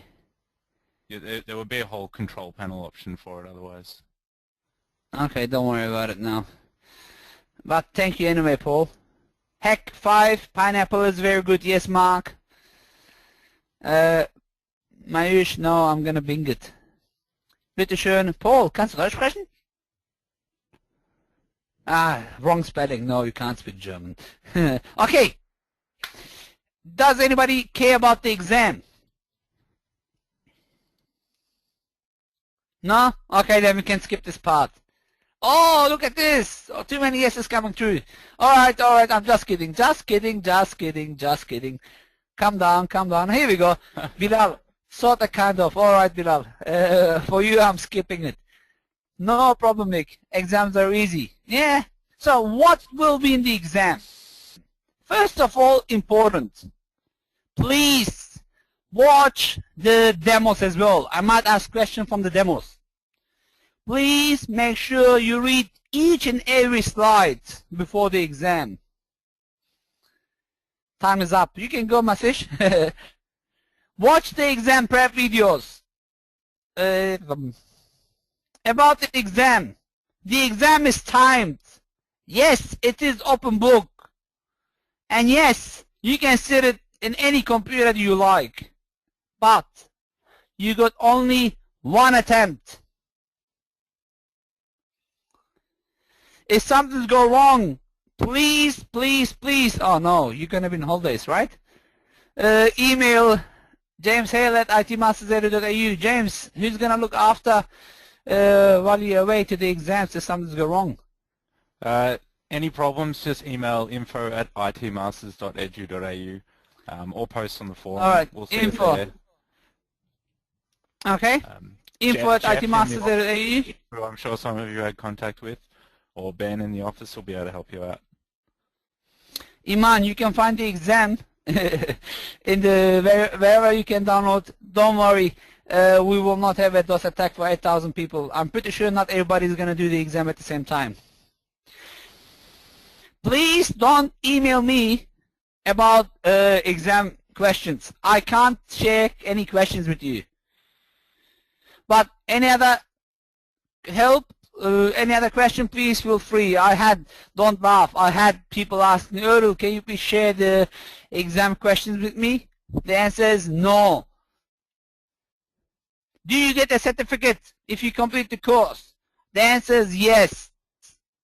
But this is not the, you will get a certificate like this. This is just a sample. It will say certificate achievement, short course, hacking countermeasures, your name here, IT Master CSU here. Okay? Probably I should sign this time my certificate, James. Yeah, that sounds good. If last time everybody made fun of me. Yeah, last time they made fun of me. That's the certificate which we gave last time away. Jay had the signature, not me. Even Jay Bavisi makes fun of it, by the way. I sent him a copy of the certificate, said, hey, look, people doing this. He thanked, and he said, oh, why did you not sign? I said, oh, I never thought about it. Seriously, even the CEO of EC Council made a joke about it. All right, we'll make sure we put yours on this time. If that's, yeah. That not his one, okay? Just quickly, Paul just asked the question, where do the certificates get sent to, which is a good question. They get sent to your email address that you signed up with. And you can print it in your own pleasure.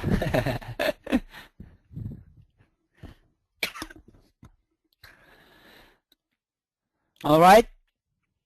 So what is in the... How do we access the exam? The exam is at the learning portal. You probably already just said that. The learn.itmasters.edu.au. We'll send out, the day that the exam starts, we'll actually send you out an email reminding you that it's already based started. on your time zone. So don't worry. You don't have to do the exam. To do it. So yes. You should be fine. Please, James. Beautiful. How is the exam structured? You will get 40 questions, right, James? I prepped 50 questions to you, 45 questions. Yeah, so it'll be 40 questions. Some of them are backup questions. That's right. So, okay, you will see now I got 4 sample questions for you. Here's sample question 1. So, multiple choice. What is the essential difference between an ethical hacker and a hacker? Or a penetration tester and a hacker? A. The ethical hacker does not use the same techniques or skills as a hacker. B. The ethical hacker does it strictly for financial motivates, unlike a hacker. C. The ethical hacker has authorization from the owner of the target. D. The ethical hacker is just a cracker who is getting paid. What is your answer? Please type it in. A, B, C, D.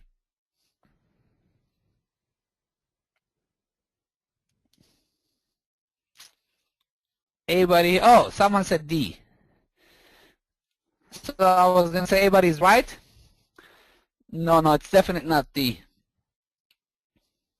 F. I love you, Daryl.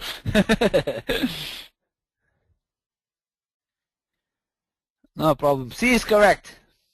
B, C, D is not correct. No, it's just C. If we ask for more than one answer, it will say choose all that apply or choose 2. Keep this in mind. 1 score, 1 point. Yes. Answer C. As the ethical hacker uses the same techniques and skills as a cracker, but the motivate is different. You have to get authorization. Alright, you will see also a question like this. I prepared some exhibit, and for example, by the way, don't forget our hashtag is not Stop Cyber Criminals, it's Stop Cyber Crime, by the way. You might see a question like this, saying, hey, name me a tool which helps you to cover tracks, like footprinting is Whois, NSLOOKUP, scanning is GFI Landguard, mmap, enumeration is RPC info, gaining access is TCP dump. So name me a tool for covering tracks. Erdal, yeah, it's not wrong actually. But if you look into my slides, so you don't have to do 1 million, please look in the slides and try to stick in the examples what I have here. You will see keystroke logger, key logger, or event logger, as Bilal said. Oh, Ivy, perfect. Sorry, but just checked, and I will be away for work that week for tests. Chris, sorry, not Chris. James, this question is for you. We have 1 week, right? They can do Saturday, Sunday included. So, Chris, come on, then tell me you're going to be away. I'm going to be next week. Look, Monday I'm in Singapore. Tuesday I am in Hong Kong. Friday I'm flying to Istanbul. So in 1 week I'm flying to 3 different cities. Monday Singapore, Tuesday Hong Kong, Friday Istanbul. And I'm still gonna be online somewhere. This is not an excuse. Ömer, yes, yeah. I'm gonna be in Istanbul, sorry, if you're asking. Due to technical limitations we can't go outside of that week really. But they can do it Saturday, Sunday, right? After, yep, Saturday, Sunday, 24 After hours. 2 a.m. in the morning? Can they do it 2 a.m. in the morning? You don't have to be at your computer. I think it would even work from your phone if you had to. Here we go. No excuse. How does a keylogger cover tracks? Vincent, it is actually going to do and looking into it. We did cover it in week 1, I think. Please go and listen to it. Okay, then you're going to have a question about filling up the gap. You're going to see something like this. Enable blah, blah, blah, blah to monitor and track password attacks.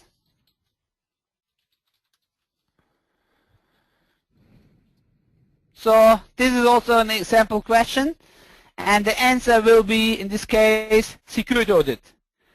Enable security audit to monitor and track password attacks. Just one of the methods, okay? Hilton, I have already 2 assistants, Dan and James. If you're looking for more, I'll let you know on next course. I think our next course, my next course is going to be in September. But at the moment, IT Masters is running a beautiful course. What is it, James? Can you please give us some information? Sorry, I wasn't listening to you. What's this? I was swearing at you. No.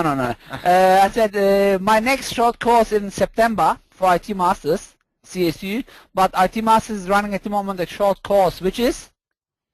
The one right now? Yeah. It's Program Management Professional. It's great. It started last night. If anyone wants to sign up for it, just jump on our website and register yourself into that one. It's on Tuesday nights. It's run by Brenton. Can you please repeat yourself? What is it called again? Program Management Professional. For anyone not aware of that, it's the concept of businesses, especially larger businesses that have lots of projects and need program managers who manage a program, which is essentially, as I understand it, generally a grouping or interrelation of lots of projects. And how much does it cost? Nothing.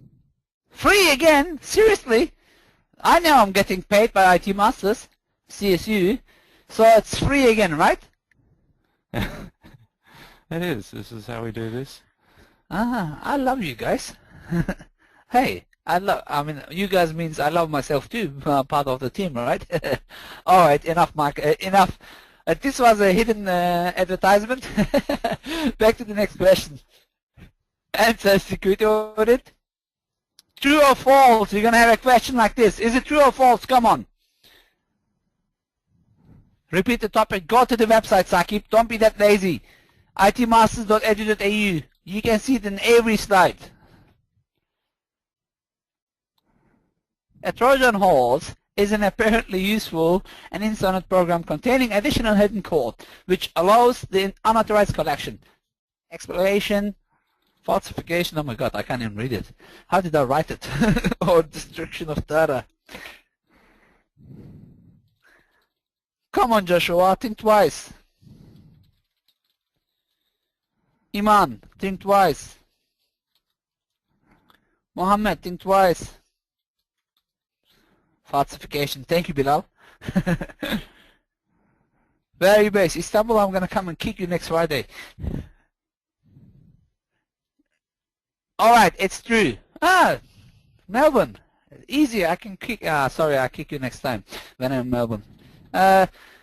James, can you please go kick Bilal for me? James is in Melbourne. Sorry, in September. How are you going to join our class in September? We got another free class. Alright, it's true.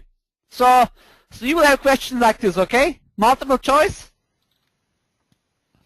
And I did prepare an explanation for most of the question. Are they going to be able to see the explanation after the exam, James? Yeah. Or I done them all for nothing? After the sitting Yeah, good. Because it took a while for me to prepare them. You will see exhibit questions like this. Okay, promise I'm not going to ask the specific one, but I might go and ask enumeration tool.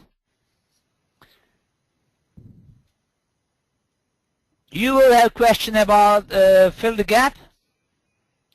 And you will have question true or false. I think I got a few of them. I think that's all, right?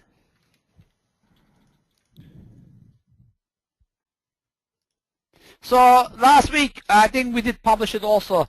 If you want to learn more about threats and assets, please go and watch this course. It's at microsoftvirtualacademy.com. It's totally free. It's on 8 hours. And I hope you enjoyed 40 questions covered. I hope you enjoyed it so far. Keep in touch. You can always go to my blog, to my Facebook page, to IT Masters website. You can use this communication method to reach me out. I hope you enjoyed it so far. Thank you, Hilton. Thank you, Yasemin. Again, if you go to IT Masters, let me show you that website just in case you never heard about it before. That's the book which I'm recommending. Okay, Penetration Testing, a hands-on instruction to hacking. I got it in my hand right now. It is really, really good book. I got a PDF as well. Hold on. Let me show you through the book as well. Can you see my screen? Can you please confirm if you can see my screen? Yeah, we can see your screen now.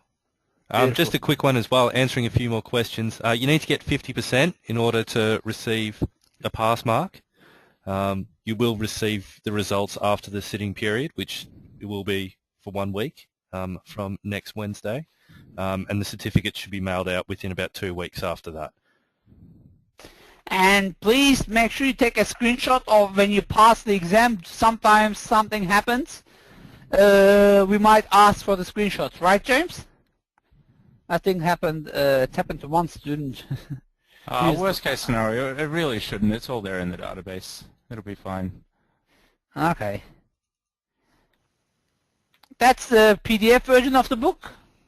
Sorry, I had to enter the DRM username password. I got the hard copy in my hand as well. To be honest, I really liked it. I looked into it. Georgia done a really good job. And the book is not expensive. It talks about everything what we spoke. Penetration testing primer, how you can set up your lab, which I spoke about it, how you can use Kali Linux. Sorry, we didn't talk about this, but I spoke about Metasploit, I spoke about information gathering, finding vulnerabilities, capturing traffic. We did not done too much explanation, but I did spoke about it. We spoke about password attacks. We did talk a little bit about client-side explanation, social engineering. You will see some questions about social engineering. Of course, this book goes into much more details. Sakib, just add me in Skype. Sorry, I'm not going to add you in Skype. I'm not adding anybody in Skype unless I know them. But feel free to chat with me via Facebook and this. So thank you very much for joining the class. It was really a pleasure to having all of you in the class. This is our website, by the way. And if you want to get lots of information about the courses that we're running, you can always come to short courses somewhere here. It was here somewhere. Where is it? It was on the main page. MOC. James? Yep. Where is the short? Ah, here we go. Free university short courses. You can come and get the short here. Program Management Professional. I think someone asked. All details are here. And if you have any suggestions, I think today someone suggested that Twitter, please run a free CHFI, or was it on Facebook? Your wish is our command, sir. If you can fund me, no, just joking. Feel free to email admin@ITmasters, and our team is going to look into it and promise, if we have the time, if we have the resources, why not? Someone wrote it somewhere here. I was just laughing when I just saw it. You know, somewhere here, I don't know where, but here's the answer for you. admin@itmasters.edu. Email us. If you have enough requests, I think we will make it happen. And as you can see, we do run lots of free classes. I think that's my third or fourth class. I run the Windows one, I run the network security one, I did run the hacking one, and we have some other great instructors as well doing that. As you know, I'm doing my doctorate in IT. You can still go and watch this. It is a really good one. I would highly recommend you, if you have the time, the power, the brain. Oh, it's kidding. All right, so don't forget, IT Masters is division of Charles Sturt University. We working together. We are basically the arm of Charles Sturt.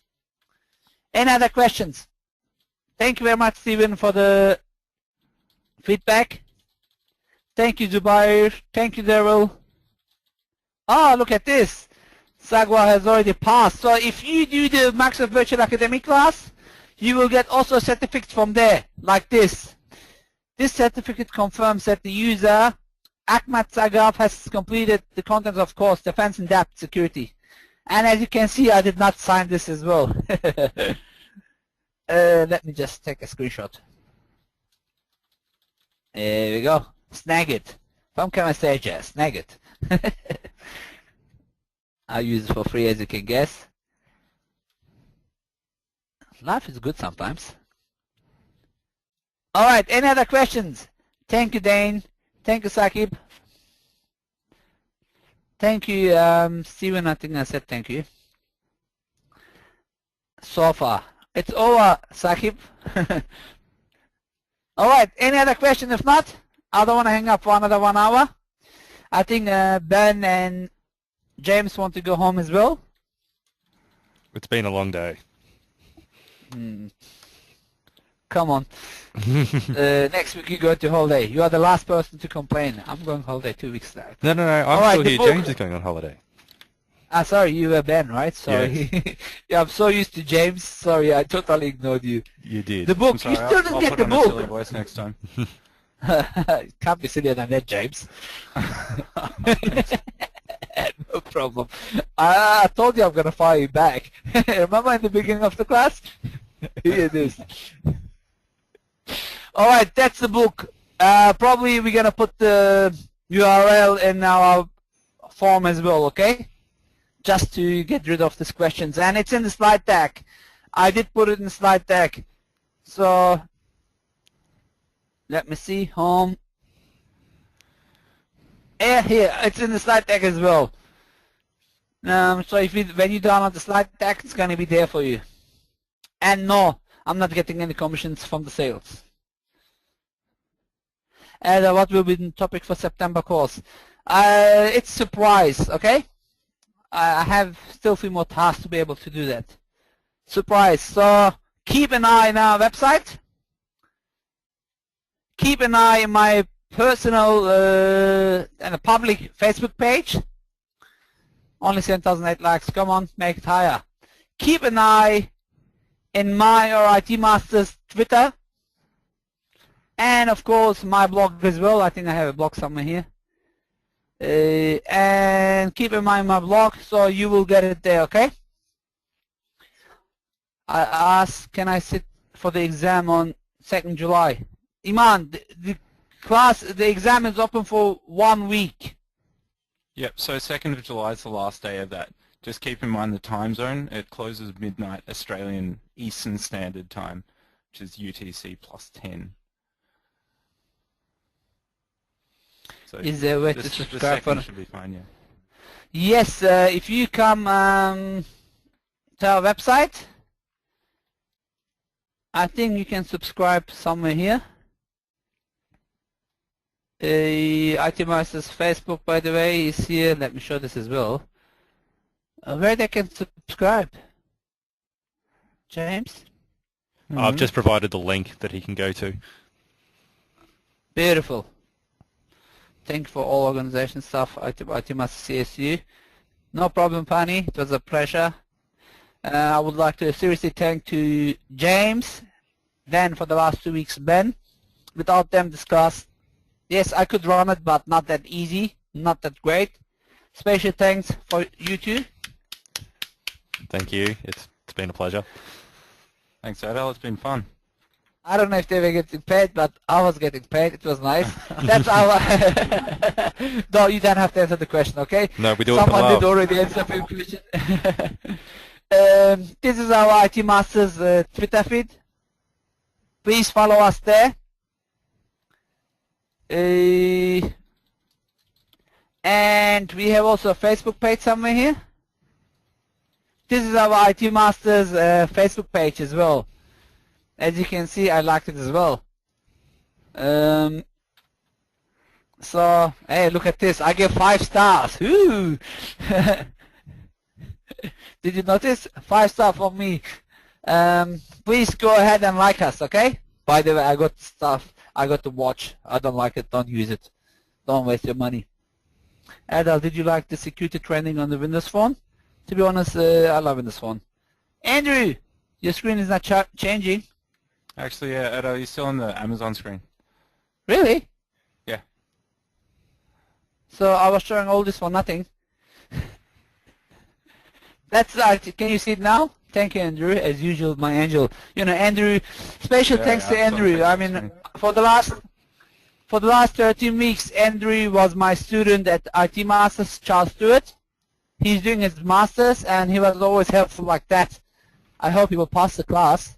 You will not get any extra marks for that. By the way, of course, the university class, it's about pass and fail, and there is no open book exam for the university, okay?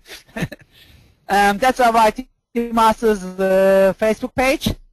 Go and log, and you know, I was talking about that 5-star. Then I showed also our IT Masters Twitter feed. And I showed also our IT Masters website. I think we should also subscribe. We should add some subscribe button here. James, feedback for you. People like to get spam sometimes. So don't forget to go ahead and like us here. Okay, it's really important. The more likes, the more courses you get for free. Ooh, look at the statement. Follow us. Yeah, beautiful. And don't forget to like my blog as well. My page as well. Okay, that's it.